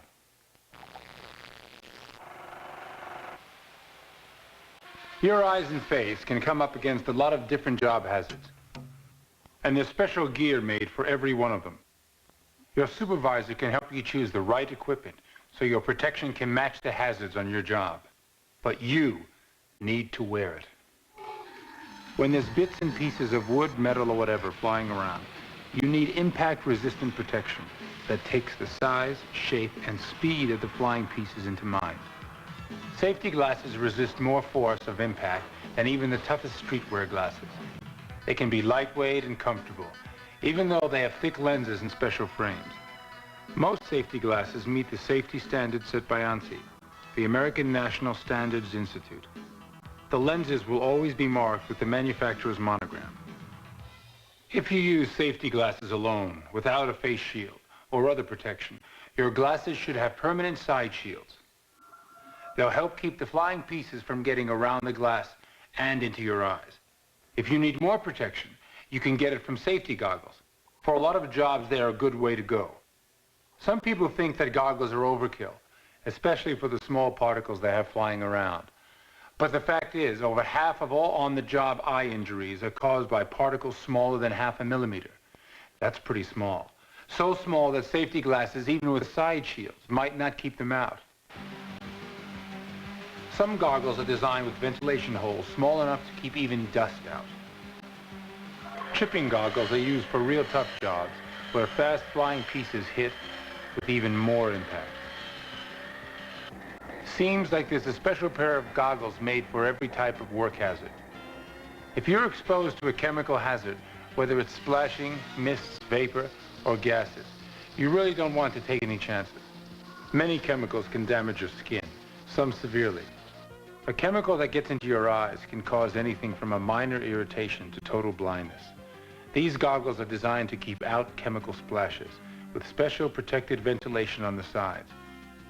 If you have a problem with these or any other goggles fogging up, anti-fog tissues and solutions will help. Special shields are made to protect your face from splashes and other chemical hazards. If you need one on your job, wear it. It might look funny, but think about the alternative. Face shields are never a substitute for goggles or other eye protection. If you need a face shield to protect against chemical hazards, you always need chemical splash goggles too. The same goes for other hazards. If you need a face shield to protect against serious dust or chipping, wear your safety glasses or goggles under the face shield. Then your eyes and face are both protected. If you're a welder, or if you work with molten metal or glass, there's more to worry about than just the hot bits and pieces that can fly into your face. You need protection from infrared or ultraviolet light, invisible light rays that can cause real problems for your eyes.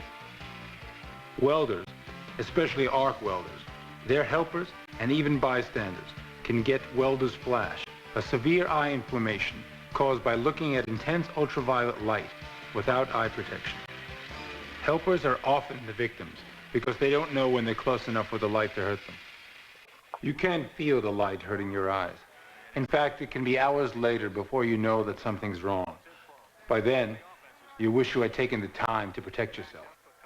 Besides being inflamed, your eyes will be so sensitive to light, you might not be able to open them, and they'll stay that way for days. It might hurt to look at bright lights for a while, even after the inflammation is gone. You can help prevent all of this by wearing your welding goggles or helmet for every job. These lenses are made to filter out ultraviolet light. They'll make the job safer for your eyes.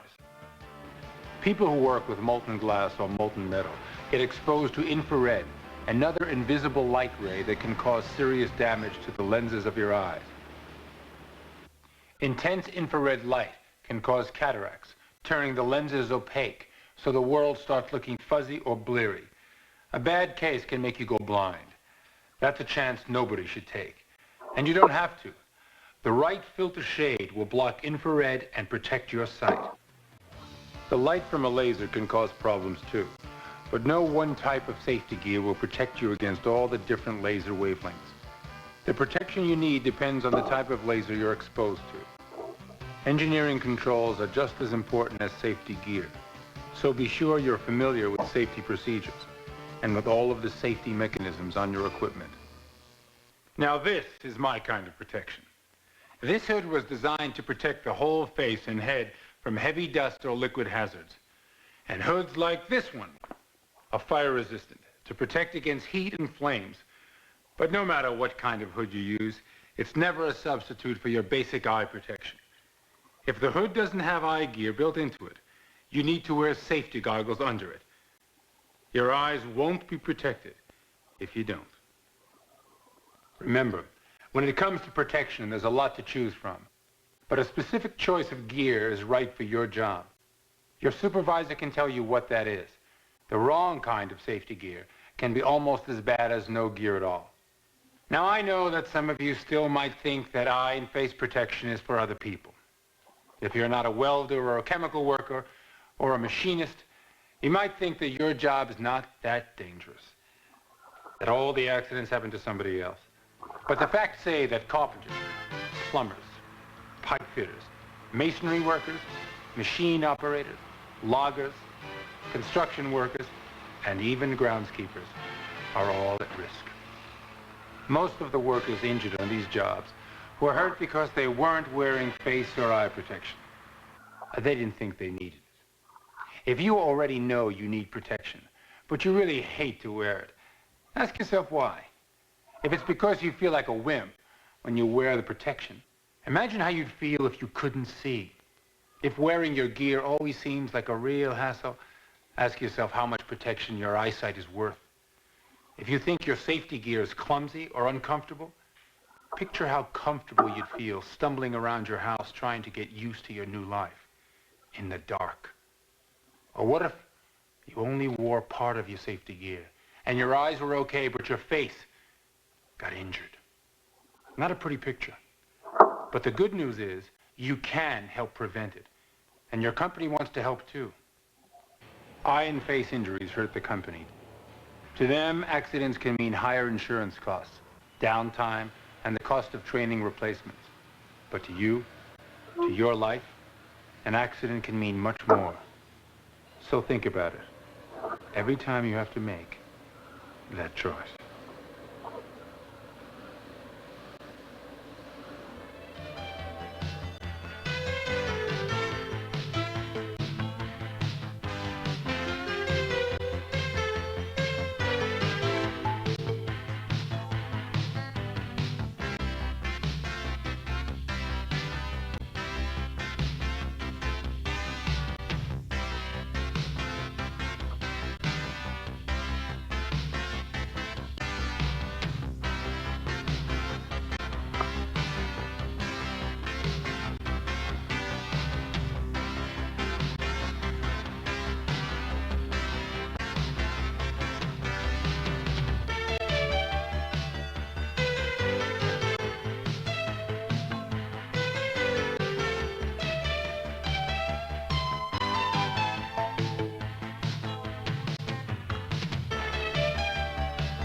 How often have you done this today to clear your throat? Would you consider this a strain, or is it a harmless process? How does it appear to the naked eye?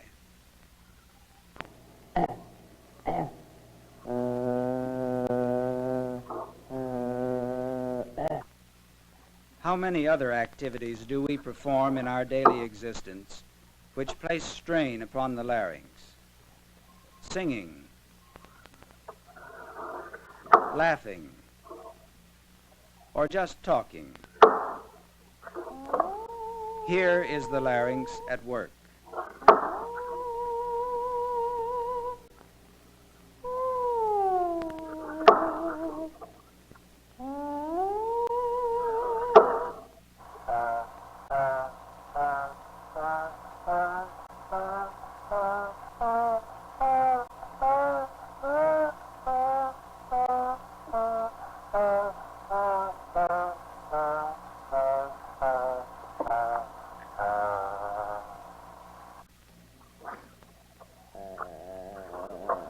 This harsh sound is known as a vocal fry.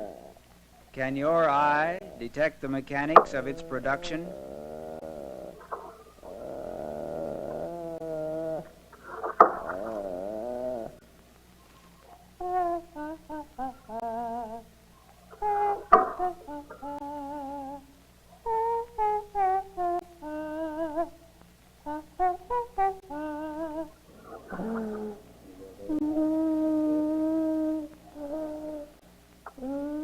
While you may not recognize all of these sounds in isolation, we produce them frequently each day during our ordinary activities, alternating whisper and voice.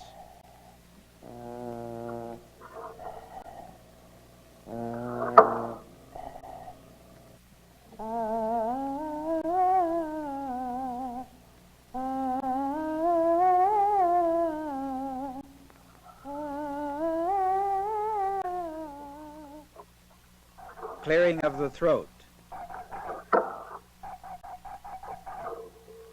Watch the similarity to a cough.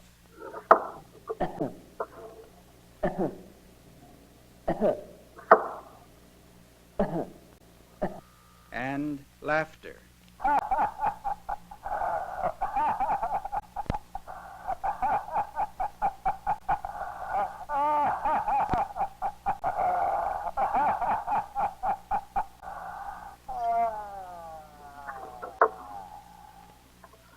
In order to study the effect of daily stress upon the structures of the larynx, this equipment was designed for our special ultra-slow motion cinematographic investigations.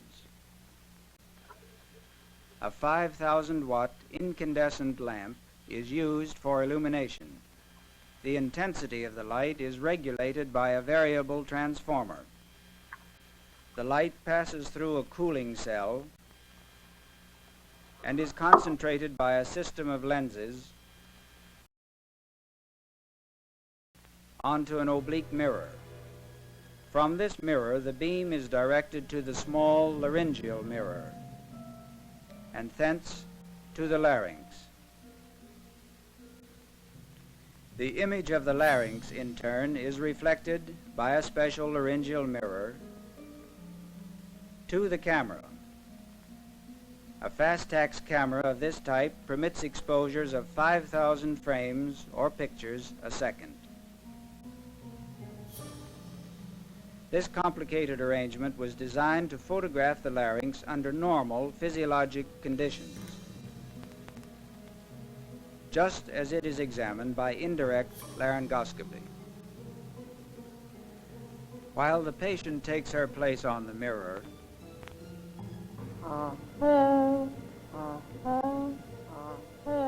the camera is readied for action, and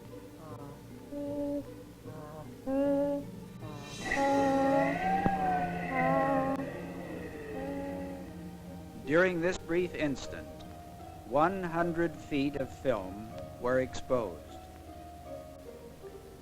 Perhaps this tremendous speed can be demonstrated as a metal ball hits an ordinary light bulb. Not much to it, was there? Now let us examine the same event in ultra-slow motion. To bring out these details, the factor of time was stretched more than 200-fold. This is 25 times as slow as the usual slow-motion pictures of athletic events to which we are accustomed. At such high speeds, only black and white film provides the precision our investigations require. This type of research has permitted us to present several new concepts of laryngeal physiology relating to the details of the vibratory cycle, to the intensity and frequency of sound production, and to the motion of the soft tissues and cartilages of the larynx. This scene represents normal voice production. The intensity of the sound increases over the 100 feet of film.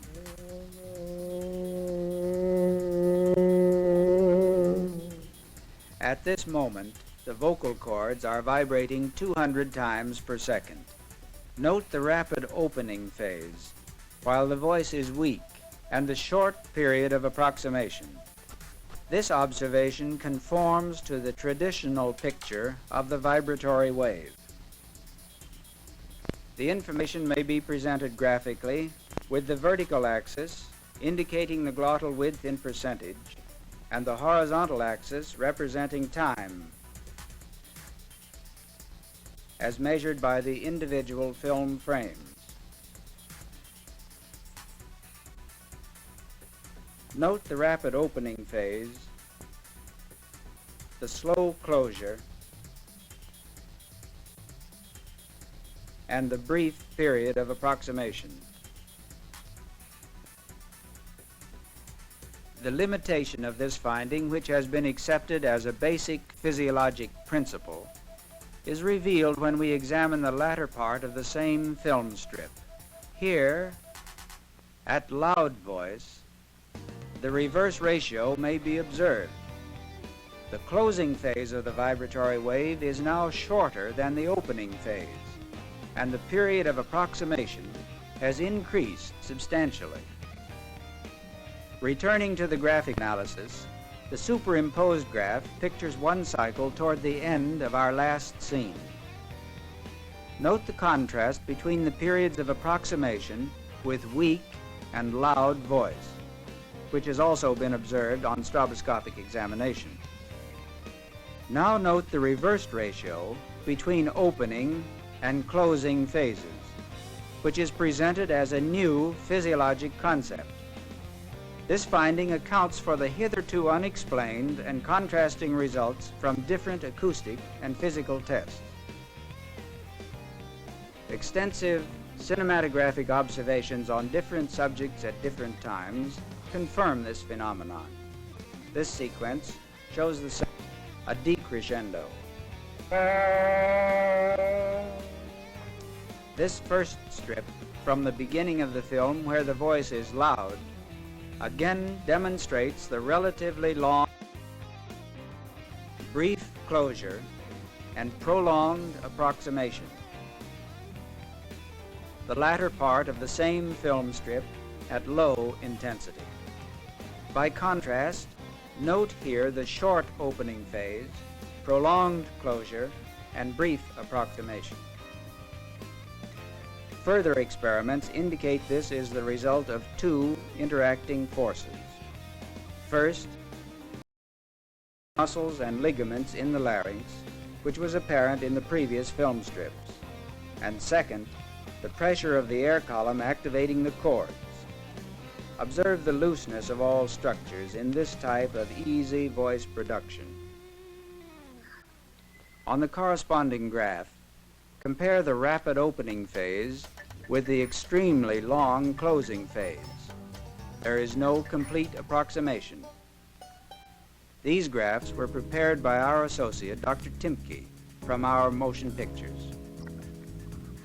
Now note the change in this pattern when the air pressure is increased by a sudden push on the abdomen. With the release of the pressure, the laryngeal structures return rapidly to their former vibratory pattern. Watch the thick double lip at the free margin of the vocal cords, which we have recorded in previous motion pictures. This intricate pattern is well illustrated in this scene at low frequency. The mucous membrane covering the vocal cords appears to trail the movement of the underlying muscles. It is apparent from these pictures that in many patients, the loose connective tissue between these two layers extends farther laterally and inferiorly than is generally assumed. In the production of voice, various laryngeal adjustments are employed to vary the pitch and quality. Singers refer to these fundamental adjustments as registers. We have attempted to record the same pitch using two different physiologic mechanisms.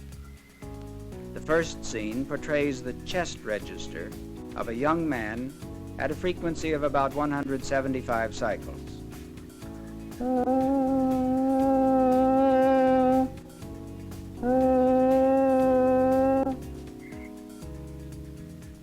Note the contrast as the same individual reproduces almost the same pitch in the so-called head register.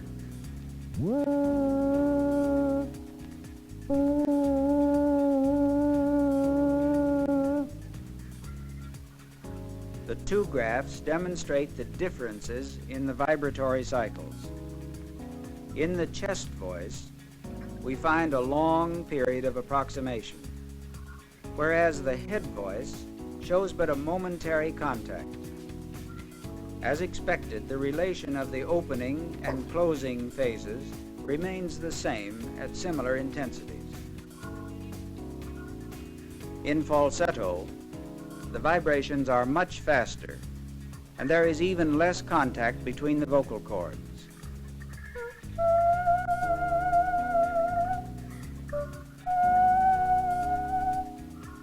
In some voices, only the anterior segment of the cords appears to move at very high pitch. Many interesting details may be observed by a slow motion study of the vibratory pattern. Observe the rotary motion of the ligamentum vocale in this patient at low pitch. Could the undulating wave spreading laterally across the cords explain the mysterious waves sometimes noted on stroboscopic examination? Other waves appear to travel in anterior and posterior directions as the vocal cords open and close. This longitudinal undulation is related to the pressure applied to different areas of the vocal cords. One of our collaborators, Dr. Sven Smith, has constructed artificial models to demonstrate this phenomenon. In this particular model, more pressure was exerted on one side, resulting in a typical longitudinal wave passing from one end to the other and back again during each vibratory cycle. If the two cords are weighted unevenly, asynchrony of vibration results. In this instance, the uneven weight was provided by the heavy concentration of mucus on one cord.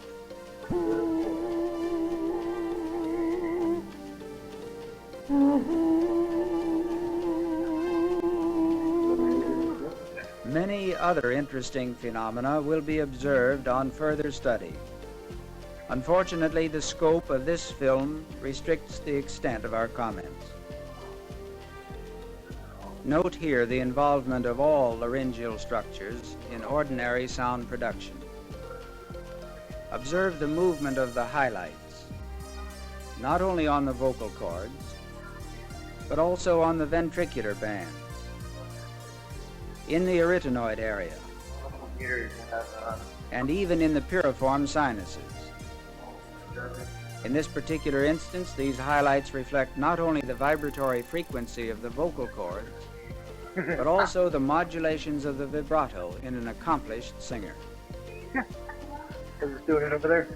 Our own larynx shows the same total involvement during the stress of daily life.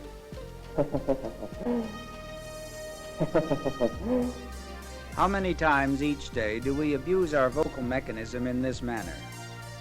The violent oscillations of the laryngeal structures resemble a fragile object in the throes of a violent storm.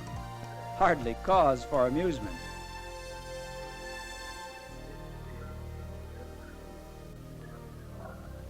Now we enter the inhalation phase of the laughter, which is illustrative of laryngeal stridor. Let us compare the ordinary respiratory pattern with the vibration produced on inhalation.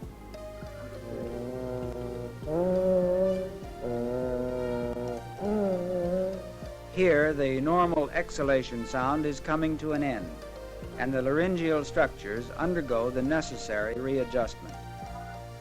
As the direction of the airstream is reversed, the cords come to a brief standstill. Resumption of phonation, this time on inhalation, presents an entirely different picture.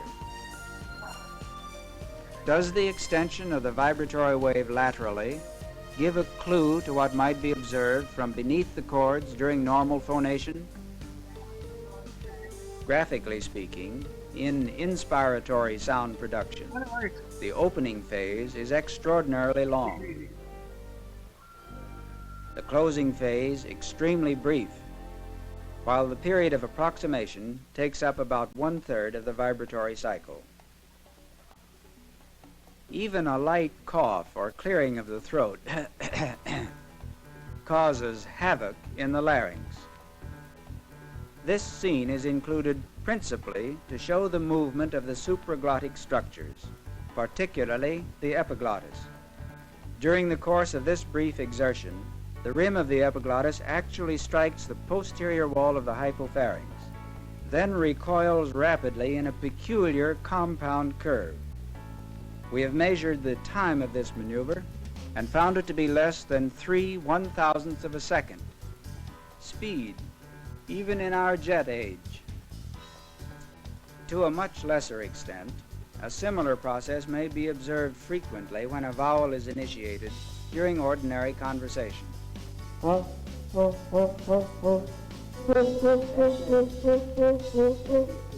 Again, we observe a constriction of all the laryngeal structures. If this constriction is increased sufficiently, as in a sharp staccato, a new and different phenomenon may be observed. Here is this peculiar pattern produced in a sustained manner, which is sometimes referred to as a vocal fry.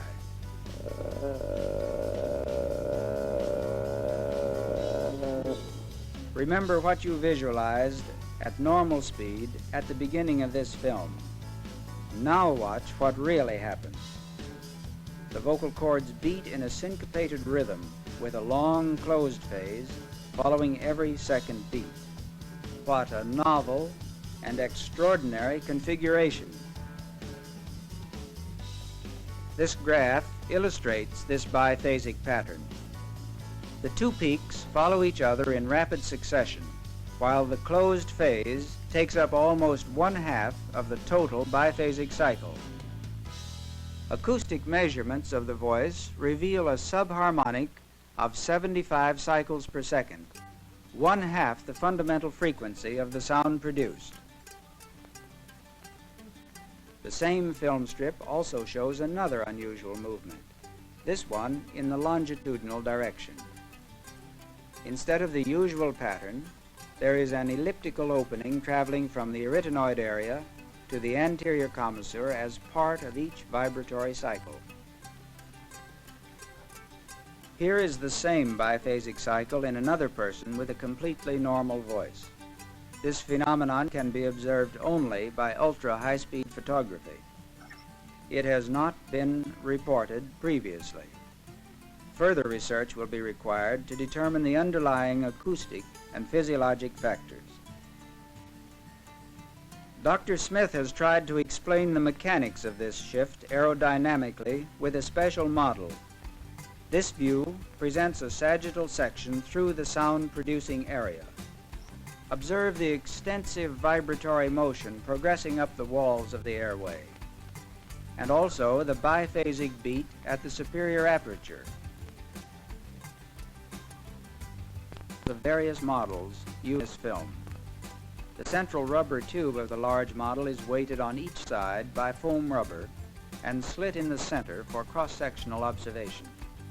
The smaller tubes are activated by blowing and are photographed from the distal end. Pitch and quality can be regulated by tension and finger pressure.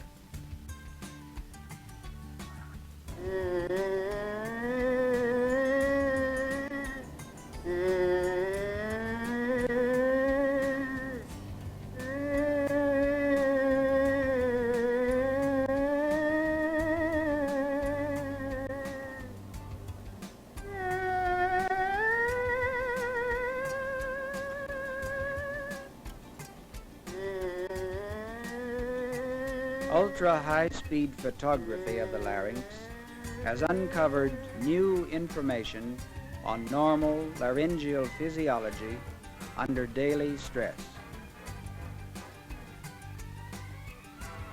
With this basis, the research can be extended to the physiology of the abnormal larynx.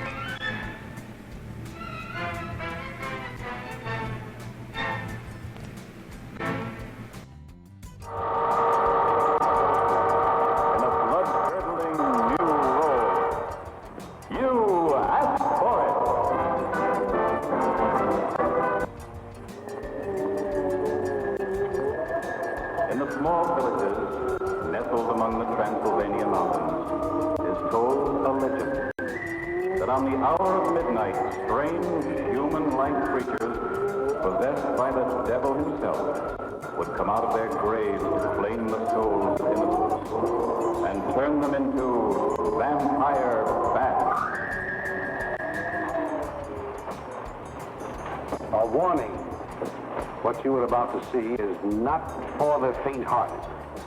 However, a Mrs. Harriet Fraser of Springfield, Massachusetts, asked for it. She wrote, "Ever since seeing Dracula, I have been an ardent admirer of that fine character actor, Bela Lugosi.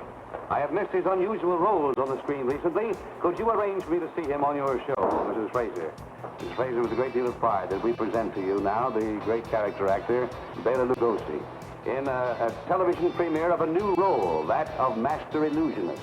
For you now, he presents that weird vampire bat illusion. You asked for it.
It is the hour.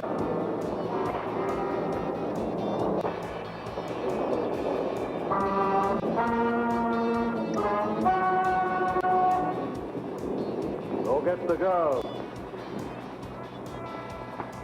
The cabinet.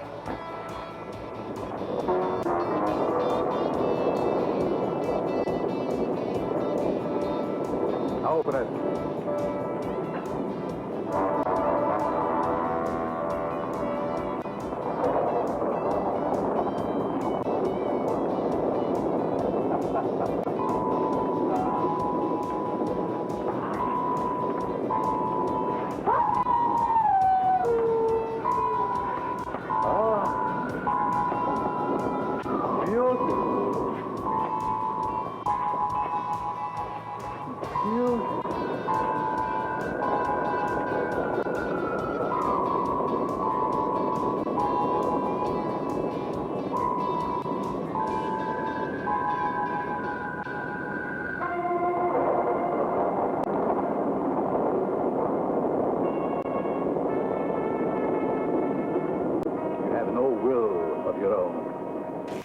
When you awake, you will not remember what I now say. You hear me? Yes, ma'am. From now on, you will carry out any suggestion that reaches you from my brain, instantly, without question. When I will you to do a thing, it shall be done.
Well, remember, Miss Fraser, you asked for it.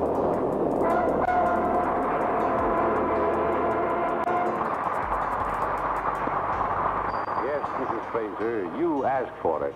But we all enjoyed seeing Mr. Lugosi again in a bit of stage magic. Mr. Lugosi, you were a man of many, many rare talents there. Thank you. You're very generous. The girl, is she all right? Oh, she's excellent. May I present her? Miss Shirley Patterson. Oh, lovely lady, Miss Patterson. Delightful for you to return to us.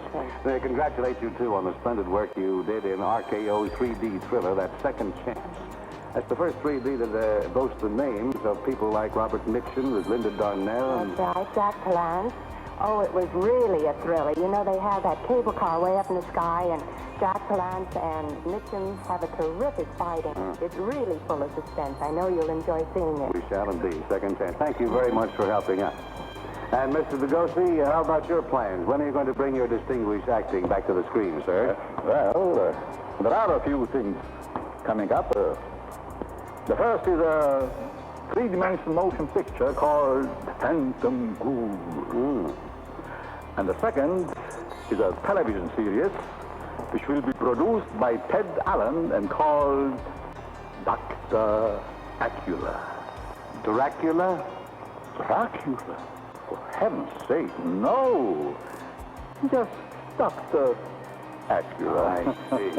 We'll be looking forward to seeing Dr. Acula. And thank you very much, Mr. Lugosi. Thank you, Art. I appreciate it. And Mrs. Fraser, we are all very glad that you asked for it. Which brings to mind now, what do you have in your mind to ask us that you want to see happen on your television set at home, on vacation, or anywhere? When you get the idea, of course, it's no good until we get a letter or a postcard. Here is our address. You asked for it.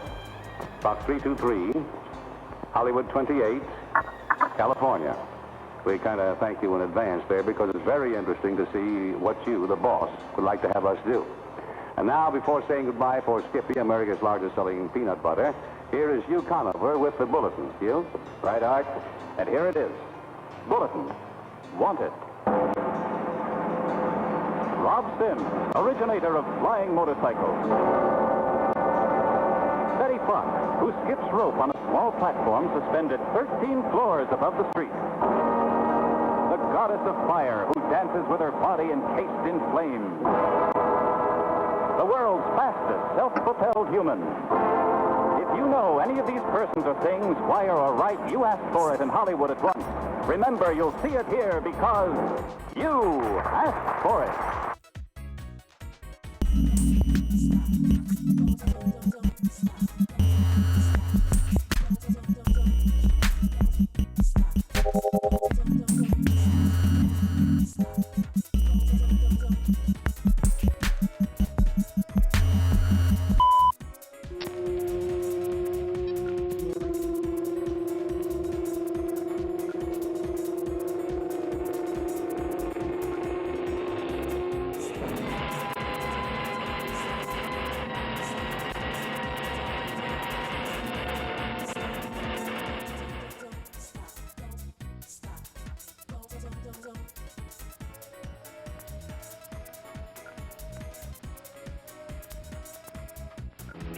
And there it was, a-coming at him and a-coming at him.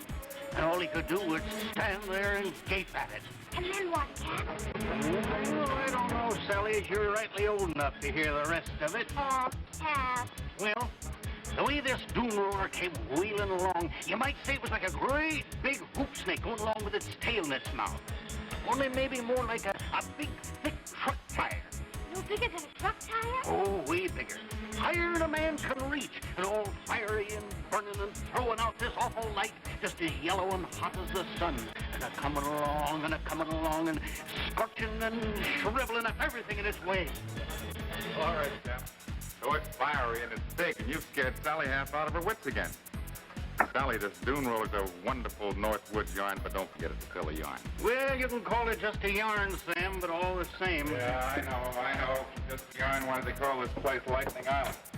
Why are more men and animals killed on this island than on all the other islands in Lake Michigan put together? Well, how do you account for it? You're a scientist, Sam. You're supposed to be able to.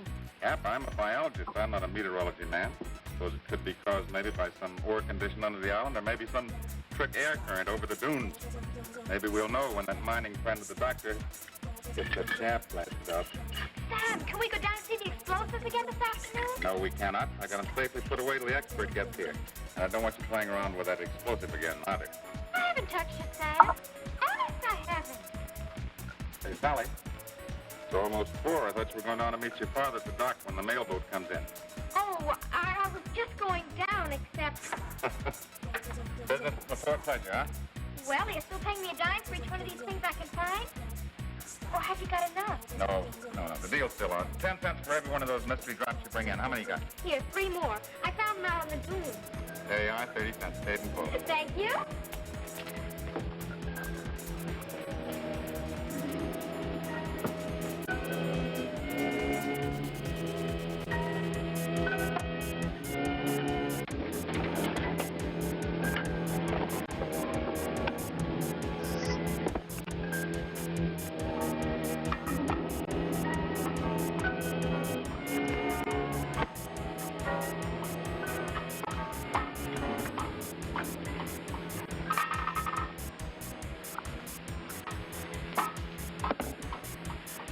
Real pretty, Sam.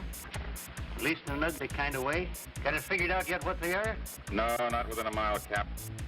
Not agate, not like any other kind of mineral that I ever saw. I found a couple more myself yesterday. Meant to bring them up from my shack this morning, and then I forgot to. Maybe you better send them in by way of Sally, don't you think? Yeah, that's right. She'll think I'm trying to do her out of her dime. Maybe I'll just lose them right out in front someplace. Yeah, that's a good idea. It's light. It's just as hard as quartz. The doctor said he was going to bring up some mineralogy books today. Maybe that'll help us figure it out a little. Now, you and Dr. Burgess set your minds to it. Why, you'll run it down all right. Well, I hope so, Cap. Say, would you mind getting this cleaned up for me? Hey, sure thing. Thank you.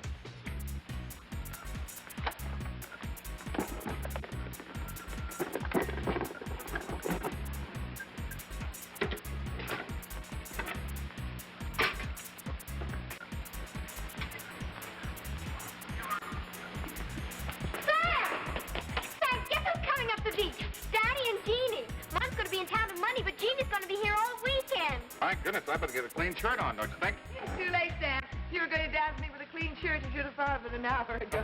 That's not fair, Jeannie. Here, give me this. Why, if I'd known you were coming, I'd have been down to the dock myself. If you'd known Carl was lugging 8 pounds of sirloin, huh? Oh, Sam, there goes our surprise. You get defending a woman every time. Oh, is that so? Come along, Sam. Let's put these things in the icebox. Here you book, Sam. They nearly pulled my arm off the last 50 yards. Good. Did you find that gold plate? The gold plate, the Kaplan, and some bound reports. Good, here it is. It's got to be here. Well, I wouldn't be too sure, Sam. I've got some news for you. Doctor, do they say you're the man that carried that sirloin up here? Well, Molly picked it out, Cap. I just wanted to shake the hand that brought it.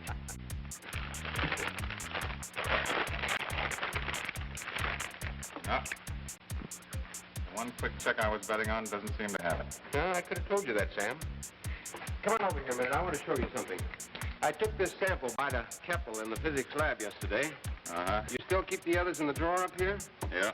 Sally got 5 more this week. Mm-hmm. Both of you in favor of French fried onions? A wonderful idea. If Cap'll let you do the frying. Oh, look, a new one. Can I have these for earrings, Sam? Sure, Jeannie, but... Now, Jeannie, I don't think you Carl, better... you don't get these away from me again. Not unless you prove there's some kind of hush-hush mineral. And I'll put you both down as voting for French fried onions. All right. Hush, hush, mineral. What's Jeannie Well, I don't want to get too serious about it, Sam, before we know more. What are you staring at? This. Well, it's bigger than the others, but... No, I put 2 of them in there about an hour ago. And look, they got together and made this. And you probably just don't Oh, no, remember. wait a minute. This thing is doubled in size and weight.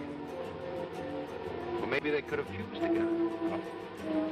The 2 separately weigh 42 grams and 46 grams. You add that, you got 88 grams. This thing weighs 176. It's redoubled. I can't figure it. Well, not much less how the 2 got together. Say, Carl, I left that sterilizer open. Maybe that steam under the drawer had something to do with it. Well, let's find out. You know, Keppel said the heat in these drops had some connection with the humidity conditions. The heat? Yes, these mystery drops of ours turn out to have some very curious thermal properties. Keppel hasn't been able to identify them yet, but... Well, look, watch this.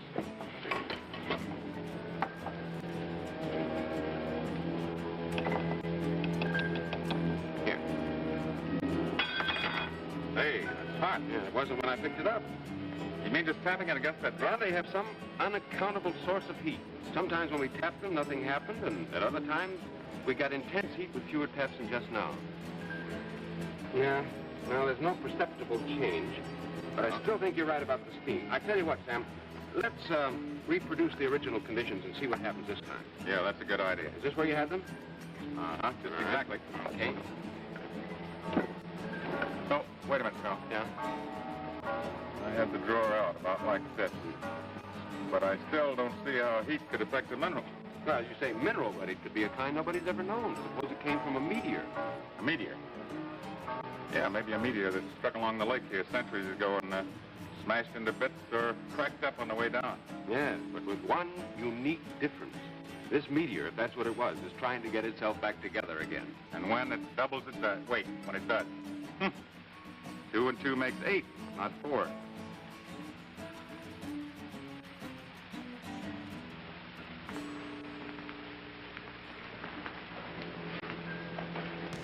Sam, I'd say we've got a lot of studying to do.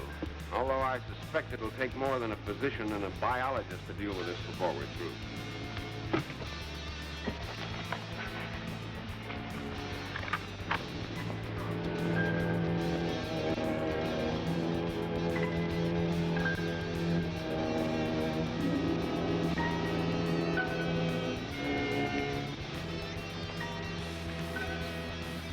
Come on, you two. Steak's on. You get anywhere, Sam? Exactly nowhere. It's the last warning. Captain Sally is starving in there. Hey, Jeannie, give me a chance to change my shirt. I'll only be 2 minutes. I'll be with you in a second, Gene.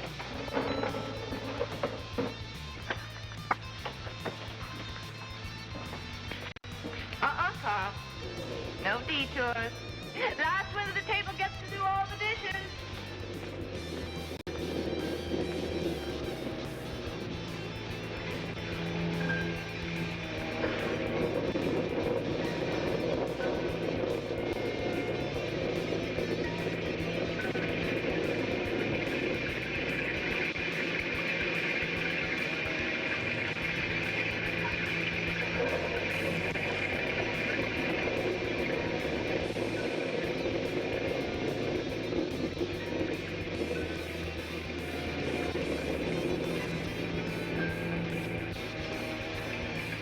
Well, Jeannie, I won't just say that that's the best dinner I ever had. I want to tell you that's the best dinner that any...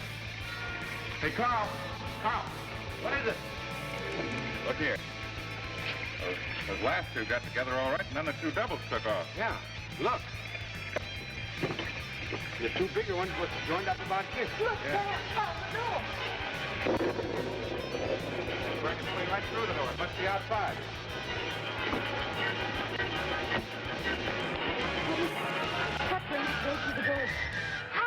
What's the baby doing, Roller? Oh, Sally, it was just an accident and an experiment we were trying. Now, it's way past your bedtime. You get on upstairs. We'll tell you all about it in the morning. Oh, it's early. Come along, Sally. I'll tell you a story while they get you jump.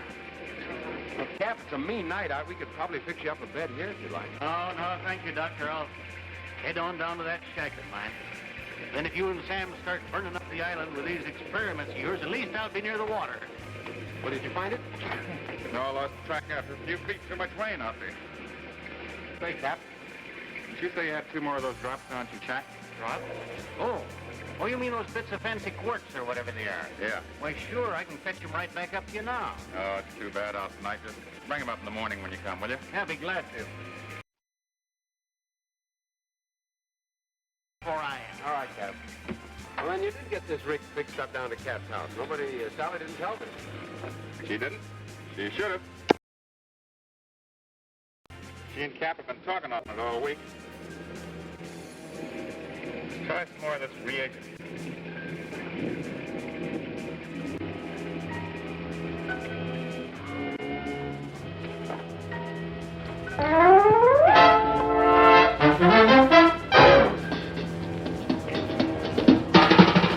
the time is now, the time is here. Now's the time for a bite of cheer. A tasty light where the price is right. Well, look at here, you'll dig this sight. The moment's handy for a piece of candy. Just name your brand, they're all so grand. Hey, what do you think of a nice cool drink? Or a big box filled with a popcorn thrill? Let your taste buds meet with an ice cream treat. Refresh yourselves, it's time to eat. So come on, folks, let's join the band as we all head for the refreshment stand. I found my gun right here in my pocket. And now, before the next show starts, let's enjoy an intermission. You'll find our snack bar chock full of good things to eat and drink. Tasty, tempting hot dogs, thirst-quenching soft drinks, fresh, crunchy popcorn, a complete assortment of delicious candy, and a full line of cigarettes. You've plenty of time, so visit the snack bar now. A tasty treat will double your enjoyment of the show. For your convenience, we shall keep you informed of the remaining intermission time, 3 minutes before the next show starts. Let's all go to the lobby. Let's all go to the lobby. Let's all go to the lobby to get ourselves a treat. Delicious things to eat. The popcorn can't be beat. The sparkling drinks are just dandy. The chocolate bars and the candy. So let's all go to the lobby to get ourselves a treat. Let's all go to the lobby to get ourselves a treat. Just a minute, folks. Yes, that's all it takes to visit our refreshment counter in the lobby. There you'll find popcorn and an assortment of popular candy bars to please every taste. Try one of these delicious candy bars. Big Time, Butternut, Milkshake, Payday, topped with Hollywood's super rich coating of the kind you like best. They taste wonderful, they're delicious, they're nutritious. Get one at our confection counter in the lobby now. Well, you're a doctor. You said we like it. What else could it be? I don't know. I've been thinking. Remember back in the service, some of those chaps we saw that were going off on a flamethrower? I don't know what you mean, but who goes around with a flamethrower and flying thing Michigan Island? That old-timer like Cap will never have a sparrow in his life. There's the lightning. It's got to be like that. Lightning's pretty unpredictable. There's too many tricks on this one little island. Yeah. Well, I'll get Warren out Monday to blast through those ore samples. And I guess for tonight, we'd better get him down in the boathouse. Yeah, it's tough enough on Sally as it is, I guess. I'll have poor old Cap stretched out right in the cottage. Come on, let's go.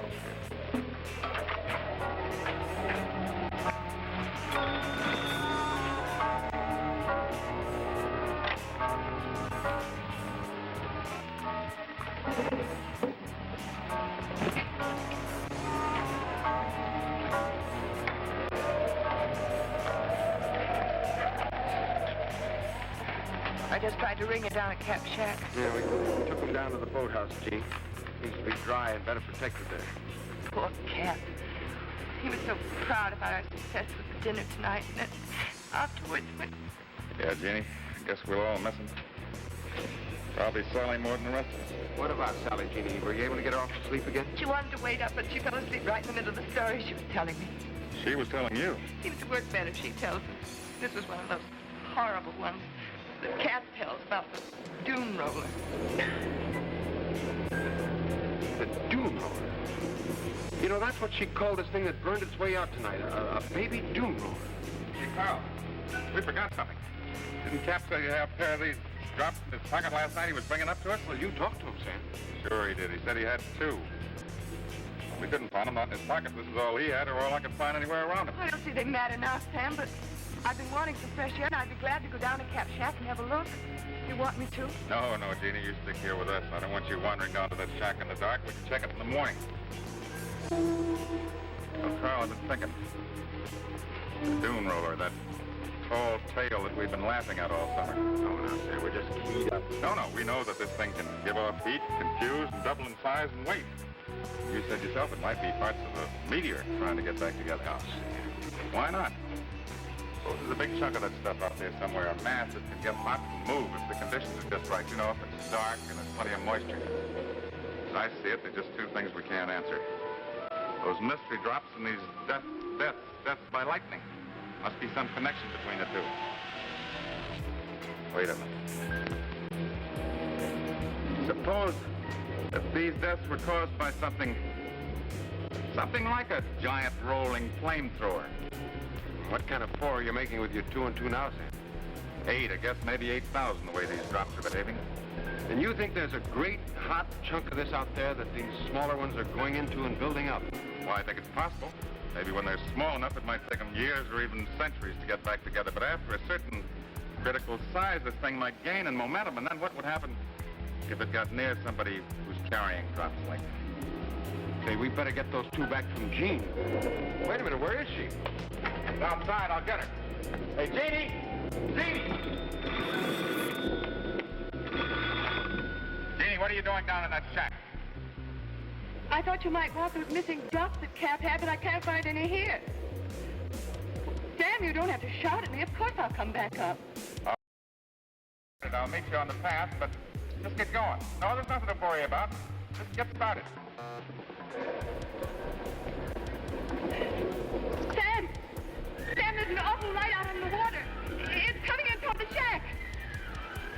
Jeannie, those 2 drops you got in your pocket, take them out and throw them away. Throw them as far away from the shack as you can and get going.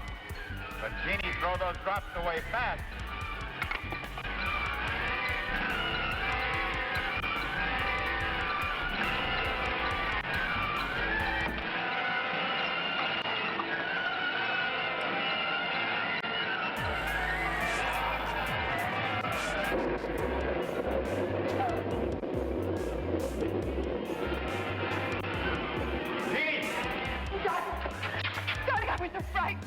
You don't know how horrible that thing is, all ugly and steaming. Aren't you glad to be here safe with you? Everything is all right now, Jeannie. Just get on to the cottage. But Sam, I can't. No, we haven't got time. Carl will tell you all about it. Just hurry.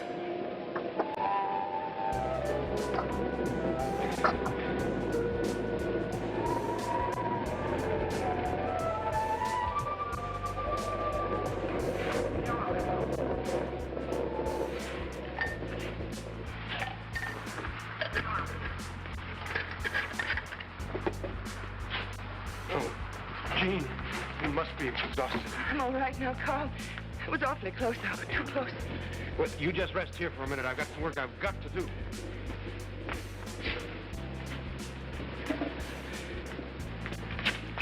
We haven't got much time. So that's what it's all about. You and Sam are really going to try to fight this thing. Let's just say neutralize it. There's nothing else we can do. Why don't we leave this place? Because the only way off the island is the dock, and that's where this thing's been coming from. Coming through the drops away, that would keep it away from the cottage, wouldn't it? Jean, it drops every place, and this thing may die down for a while. Who knows when it'll start rolling again? No, we've got to take a desperate gamble. We have no other choice. Sam, you're not going through with it. We'll get it or it'll get us. Have you got that bait ready? Yeah, all set, Sam. Let's go. You're not going, Carl. What? You can't fight this alone. Don't argue with me. We haven't got time. You've got to stay here with Jean and Sally. This thing doesn't work. Somebody's got to get them off the island. No, I suppose you're right. Give me that. Sam! Luck. I'll need it, honey.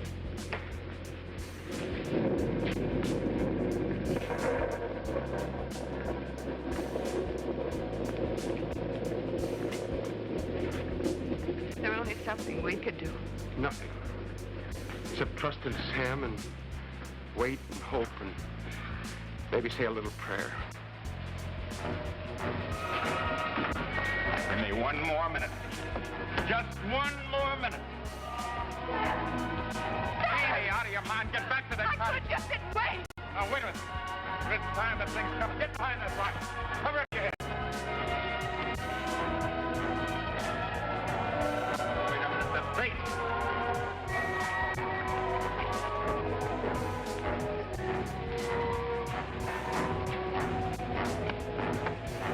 All right now. Come and get it.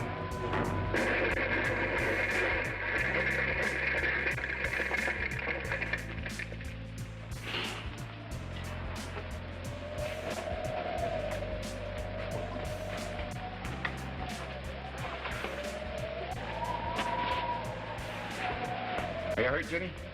No, darling, I'm all right. You sure?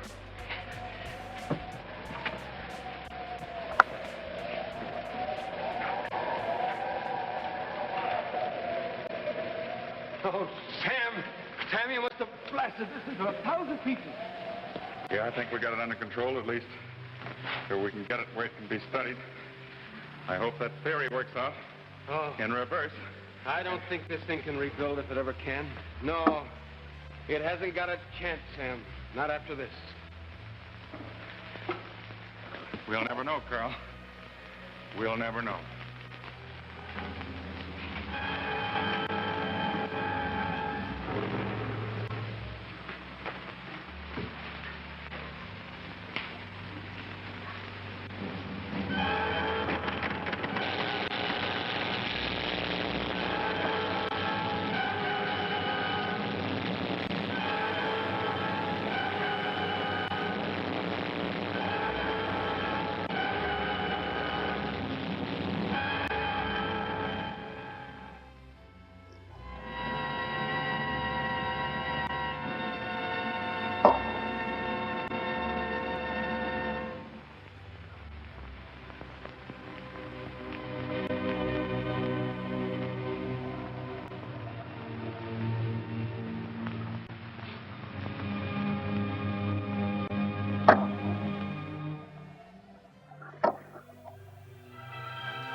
Then comes the major surgery, the removal of the man and the formation of the woman. A woman born at the age of 24. A new life is begun. The body of the woman within begins to appear now. The world is shocked by a person who changed his sex. Thus, the strange case of Glenn, who was Glenda, one and the same person, not half man, half woman, but nevertheless man and woman in the same body.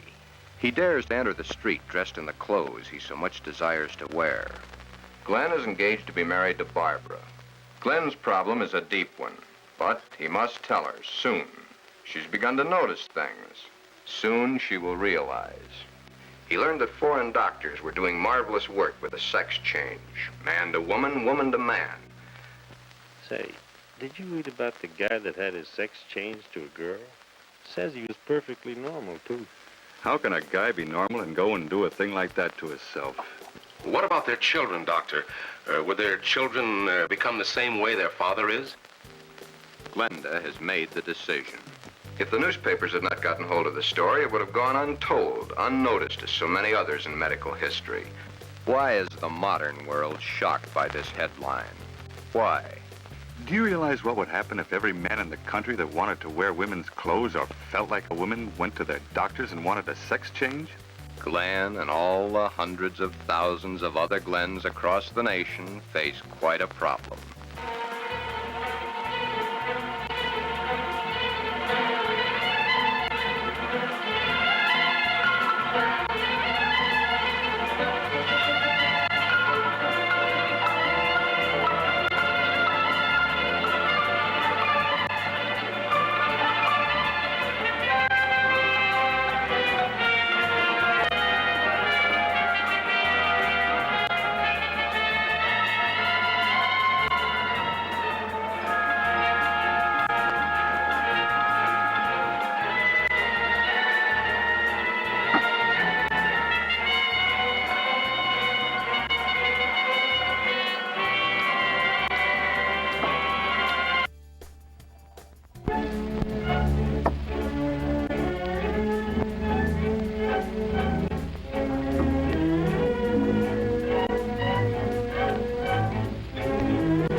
Right now, at this very moment, as you watch these light rays striking the magnified eye, similar tiny beams of light are entering your own eyes. And it's by our eyes that we are able to gain a great part of our knowledge. Nature has located the eye close to the brain so that its messages may arrive there quickly. Nature has also provided ample protection for this very delicate organ. Here, with the outer coverings removed, we see the eyeball completely surrounded by a layer of soft, fatty tissue and placed within the bony orbit, where it lies protected against sudden jolts. Seen from the side, the protected position of the eyeball within its funnel-shaped eye socket is shown still more clearly. Once again, we see the fatty cushion which protects it on all sides. Note this white stalk, which is the optic nerve, and also these muscles, which move the eyeball. This is the empty eye socket within the skull, with its bony walls inside and the rim of the bony orbit in front.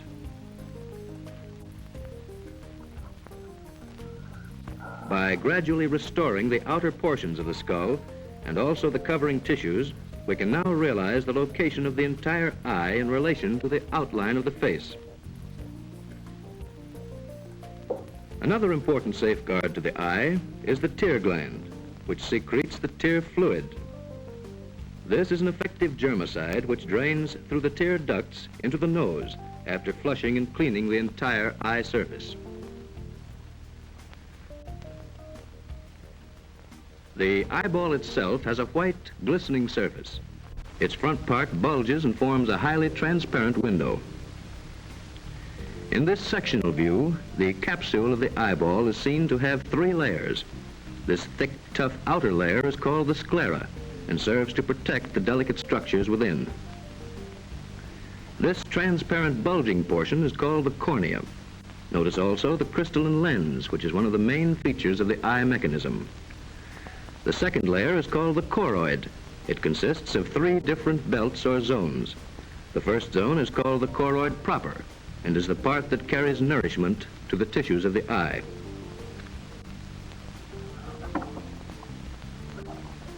The next zone is called the ciliary body. This is a broad ring-shaped band of thin muscle fibers which play a very active and vital part in the visual adjustment of the eye.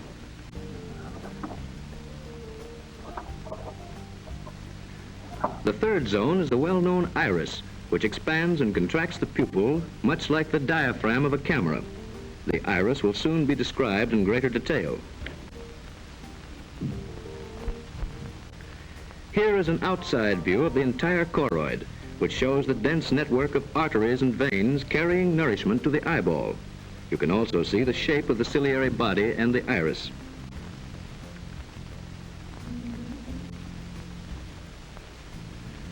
The innermost layer of the eyeball is the retina, a very delicate membrane. The retina is actually a part of the optic nerve which transmits the light impulses to our brain. The retina is the most important and complex structure in the eyeball. Magnified many hundred times, the retina is seen to consist of this complicated arrangement of rods and cones, which convert light waves into nerve impulses in some manner which even science of today cannot fully explain. Between the lens and the cornea is the aqueous humor, consisting mostly of water and a little salt. This larger space within the eye is filled with the vitreous humor or body, consisting chiefly of water with some salt and albumin. The vitreous humor is really a highly transparent jelly and plays a very important part in the act of visual adjustment. Thus, light rays entering the eye must pass in succession through first the cornea, second the aqueous humor, third the pupil, fourth the crystalline lens, and fifth the vitreous humor in order to reach their destination, the retina.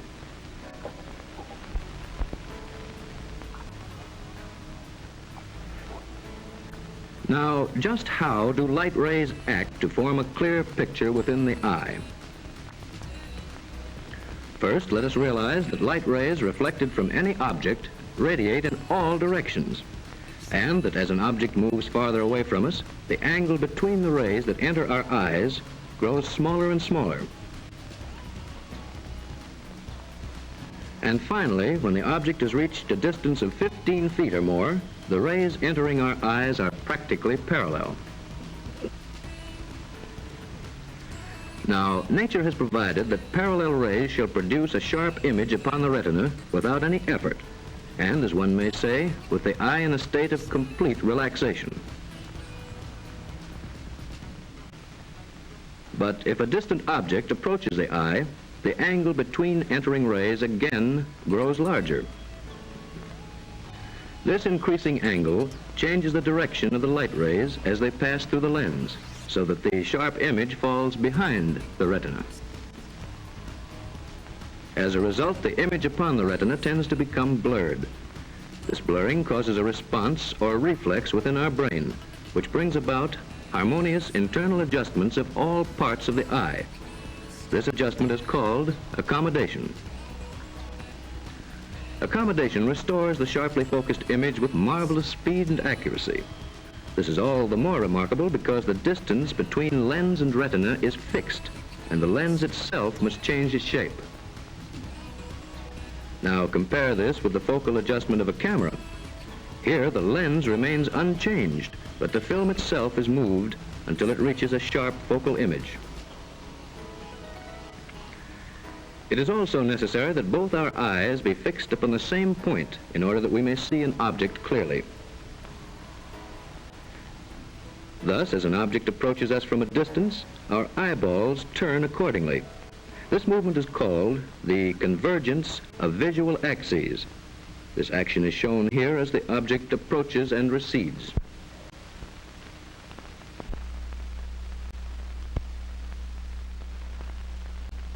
Here, in addition, we see the lenses accommodating their optical shape under the combined influence of blurred image and eyeball movement. And now let us look at this highly enlarged view of the lens itself. It has a soft, yielding body and is as transparent as glass. But it also has a firm, ball-shaped central core or nucleus. It is contained within a thin, elastic membrane and is suspended all around by a spoke-like arrangement of delicate threads or ligaments. The lens itself lies between two liquids. These liquids can exert pressure. All liquids cannot be compressed. You may ask then, how is this soft, pliable body of the lens made to take on the different degrees of convexity necessary for accommodation? In order to explain this, let us again call attention to the important ciliary muscle, which we see here in the diagram. This muscle is shaped like a broad ring which can expand and contract. Whenever it does contract, it must press upon the non-elastic vitreous humor. This liquid is confined within the rigid capsule of the eyeball and must, therefore, exert pressure upon the lens. Now, the lens as a whole cannot give way against the equally non-elastic aqueous humor and its confining cornea. So the only part which can possibly yield to the pressure of the vitreous humor or body is the soft substance of the lens.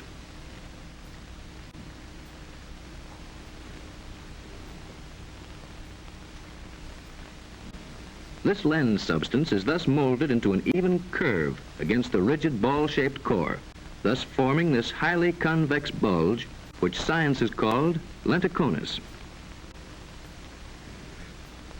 So whenever the image upon the retina becomes blurred, the brain automatically causes the ciliary muscle to contract or to relax until the lens has attained just the right shape to restore a sharply defined image upon the retina. This is the remaining portion of the choroid, called the iris, with its central opening, the pupil.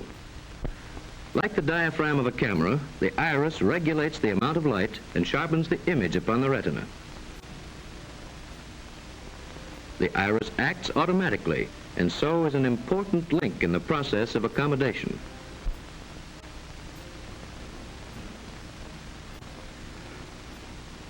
Its action is caused by two sets of delicate muscle fibers within the iris itself.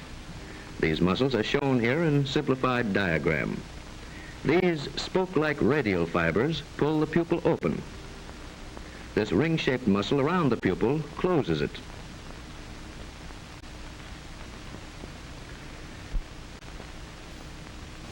In this side view, we see the opening and closing of the pupil, so that we may more clearly understand another important part played by the iris.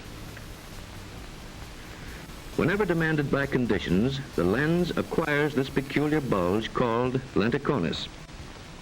This cone-shaped curve at first causes light rays to become distorted into aberrations upon the retina. As a result of these distortions, the pupil now contracts until the diffused rays have been shut away and only a clear image remains upon the retina.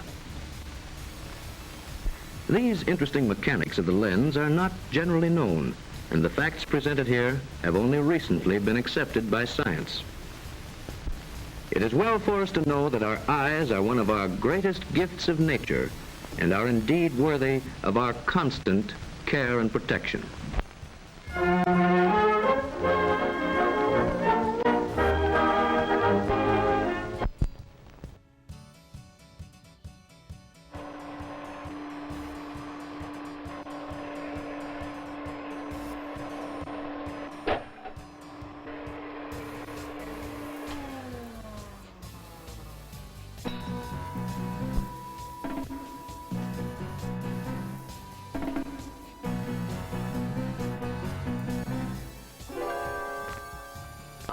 Tom, these are yours? Yeah, they're mine. Oh, Tom, how could you?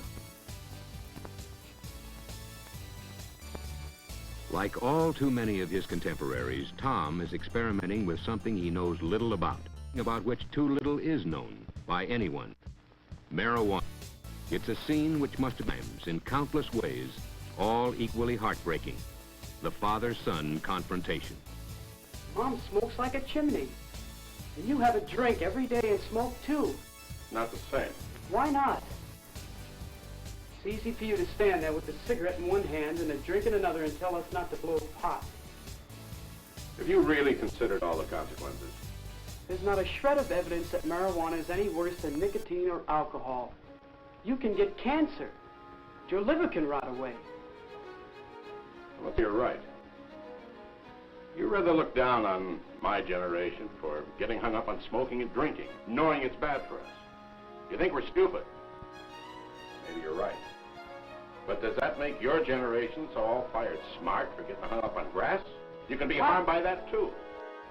Or do you have double standards when it comes to our smoking and drinking and you're blowing pot? Pot isn't bad for you. Oh, isn't it? How do you know?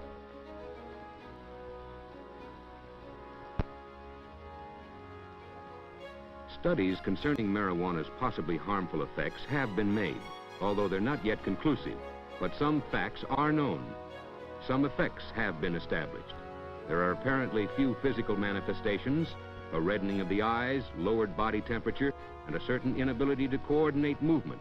But there are other effects, psychological effects. A marijuana user generally experiences an uncontrollable feeling of hilarity, quite without reason. He exhibits a marked carelessness. His senses and time perception are distorted. He becomes confused, and he displays irresponsibility and poor judgment. And prolonged use may result in a loss of ambitious respect, the induced couldn't care less attitude.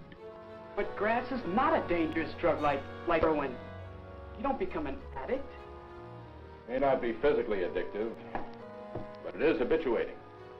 You can come to What it really does is expand your mind. Makes you see things more clearly. Makes you more creative. Really, it does. All the painters and writers, they all say so. Yeah, maybe they do. Anyway, Tom, it is illegal. Every time you blow a marijuana cigarette, you take a chance on blowing your future. Oh, come on, Pop. All my friends smoke pot. They're not criminals. Well, because they haven't been caught yet. Two viewpoints, two opinions. But the relationship between Tom and his father is basically a good one.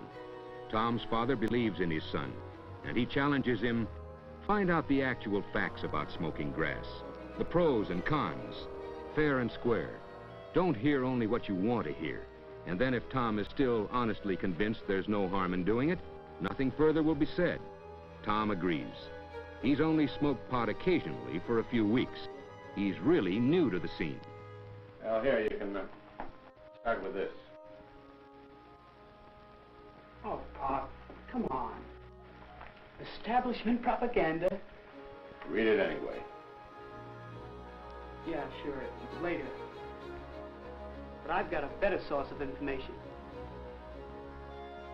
Tom seeks the help of his friend, Mac, a couple of years his senior, the boy who first introduced him to pot.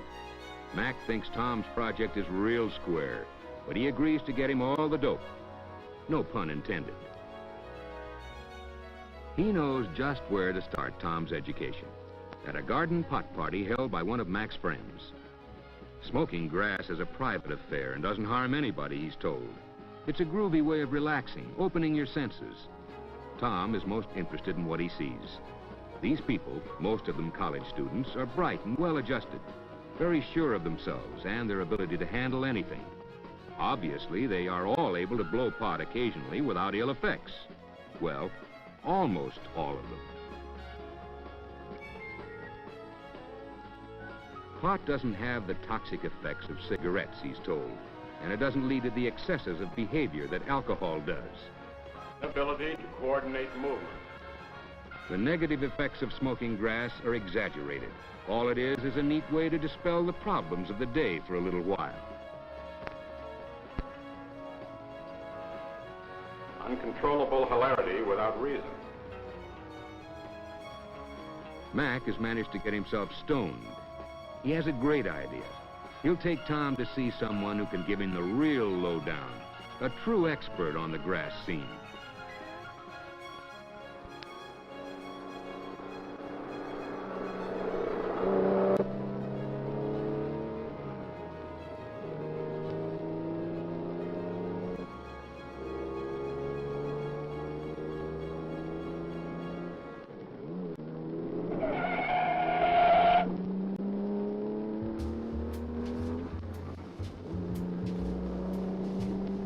Irresponsibility and poor judgment. Where's your head? Quit bugging. Nothing happened.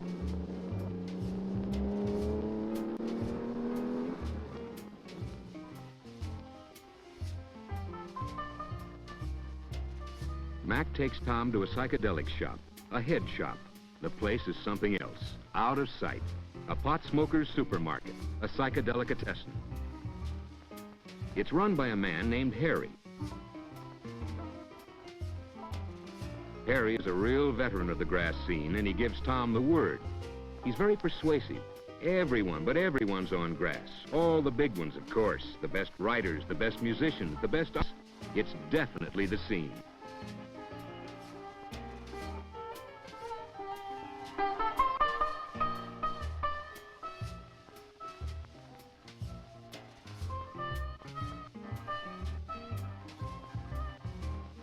Tom is impressed with the imaginative, creative posters displayed on the wall.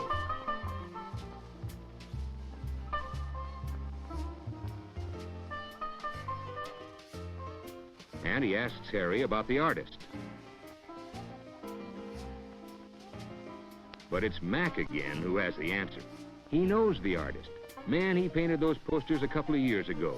His pad's nearby. Why not go over and meet him? Why not, indeed?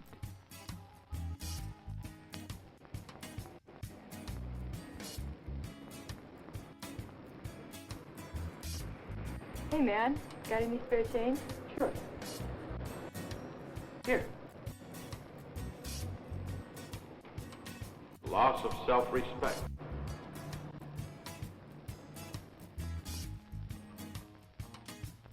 Waco, the artist, is pleased and flattered at the visit and lights up a joint in honor of his visitors. Sure, he blows pot. Has been for years. It's great, man. Enhances the senses, opens your mind, stimulates real creativity. Those conventional posters of the old days were just so much junk, Waco tells them. His real inspirations come to him now when he's stoned on grass. This new work, now that's out of sight.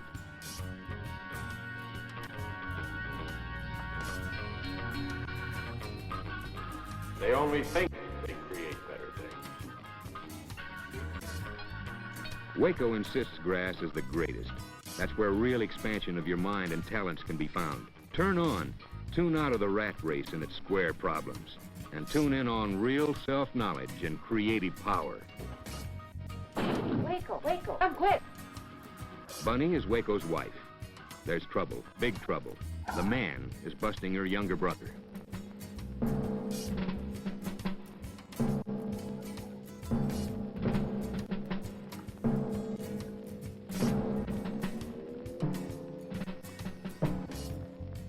It's grass, all right. Bunny's brother, Jim, had been observed getting it from a known dealer. The officers caught up with him and placed him under arrest. It's still illegal. You take a chance of blowing your whole future.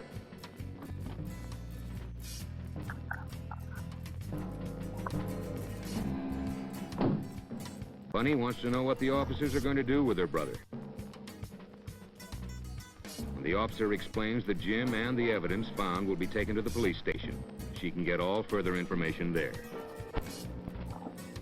Tom is impressed with the calm efficiency of the officers and the compassion they show for Bunny. They never lose their cool, even in the face of verbal abuse hurled at them by some of the onlookers.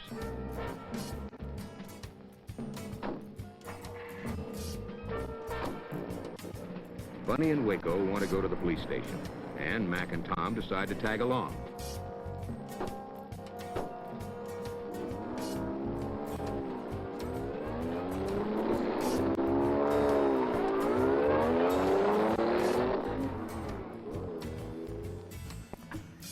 At the police station, while Waco's talking to the desk sergeant, Bunny's worrying about her brother. He knew he was taking a chance on that pickup, she says, but he just had to have his grass. Not physically addictive, but habituating. You get to depend on it psychologically. Tom wants to think, so many thoughts are crowding his mind.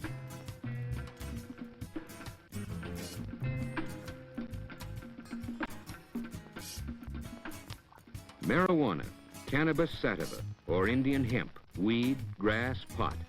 It can become a stimulant or a depressive or an hallucinatory agent, which affects the central nervous system and reacts differently and unpredictably on each individual user, occasionally with disastrous results.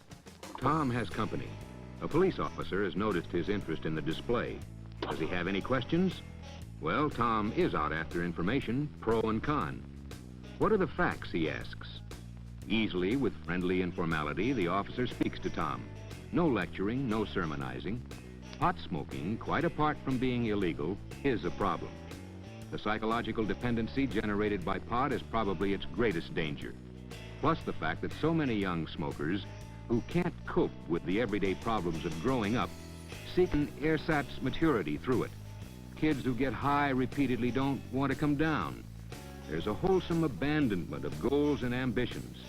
They've found a world where they seemingly have no problems. That's the cruelest hoax of all. Smoking marijuana all too often leads to the use of more dangerous stuff. Take it from one who runs into the young victims of just that every day. Users tend to stick with other users and addicts who can easily get them on harder stuff. Every user is a potential dealer. Some 95% of all heroin addicts started with pot. Not every pot smoker goes on to heroin, of course. A personality factor is undoubtedly largely responsible for that step. Very likely the same personality factor which turned the user on to pot. Yes, organized crime is involved in pushing marijuana. After all, it may well be a first step to real addiction, where the big money is. And every pot smoker indirectly supports big-time narcotics dealers and criminals. These dealers sometimes even get cute. They've been known to mix other drugs in the grass, hoping for a quick and dependable push towards addiction. Not to mention all the other junk and impurities mixed in with the average cut of marijuana. Maybe smoking pot isn't physically harmful to the young occasional user, although this is far from certain. As recently as 1914, heroin was sold over the counter as harmless because its deadly properties were not fully known. But consider this. Both alcohol used in excess and marijuana are equally capable of producing erratic behavior and dependency. Maybe there is a similarity between the social drinker and the pot smoker, yet it's not quite the same. The daily drink may not be the best thing in the world, But a man who takes a drink after his day is done has worked. He has achieved, he has coped, and he wants to relax. Not so the teenage user. He deliberately seeks to tune out, cop out. He uses his grass as a mental crutch because he fears to stand on his own. He may never learn to cope with the inevitable everyday problems of living. He may well become one of the left-behind generation. Does smoking grass lead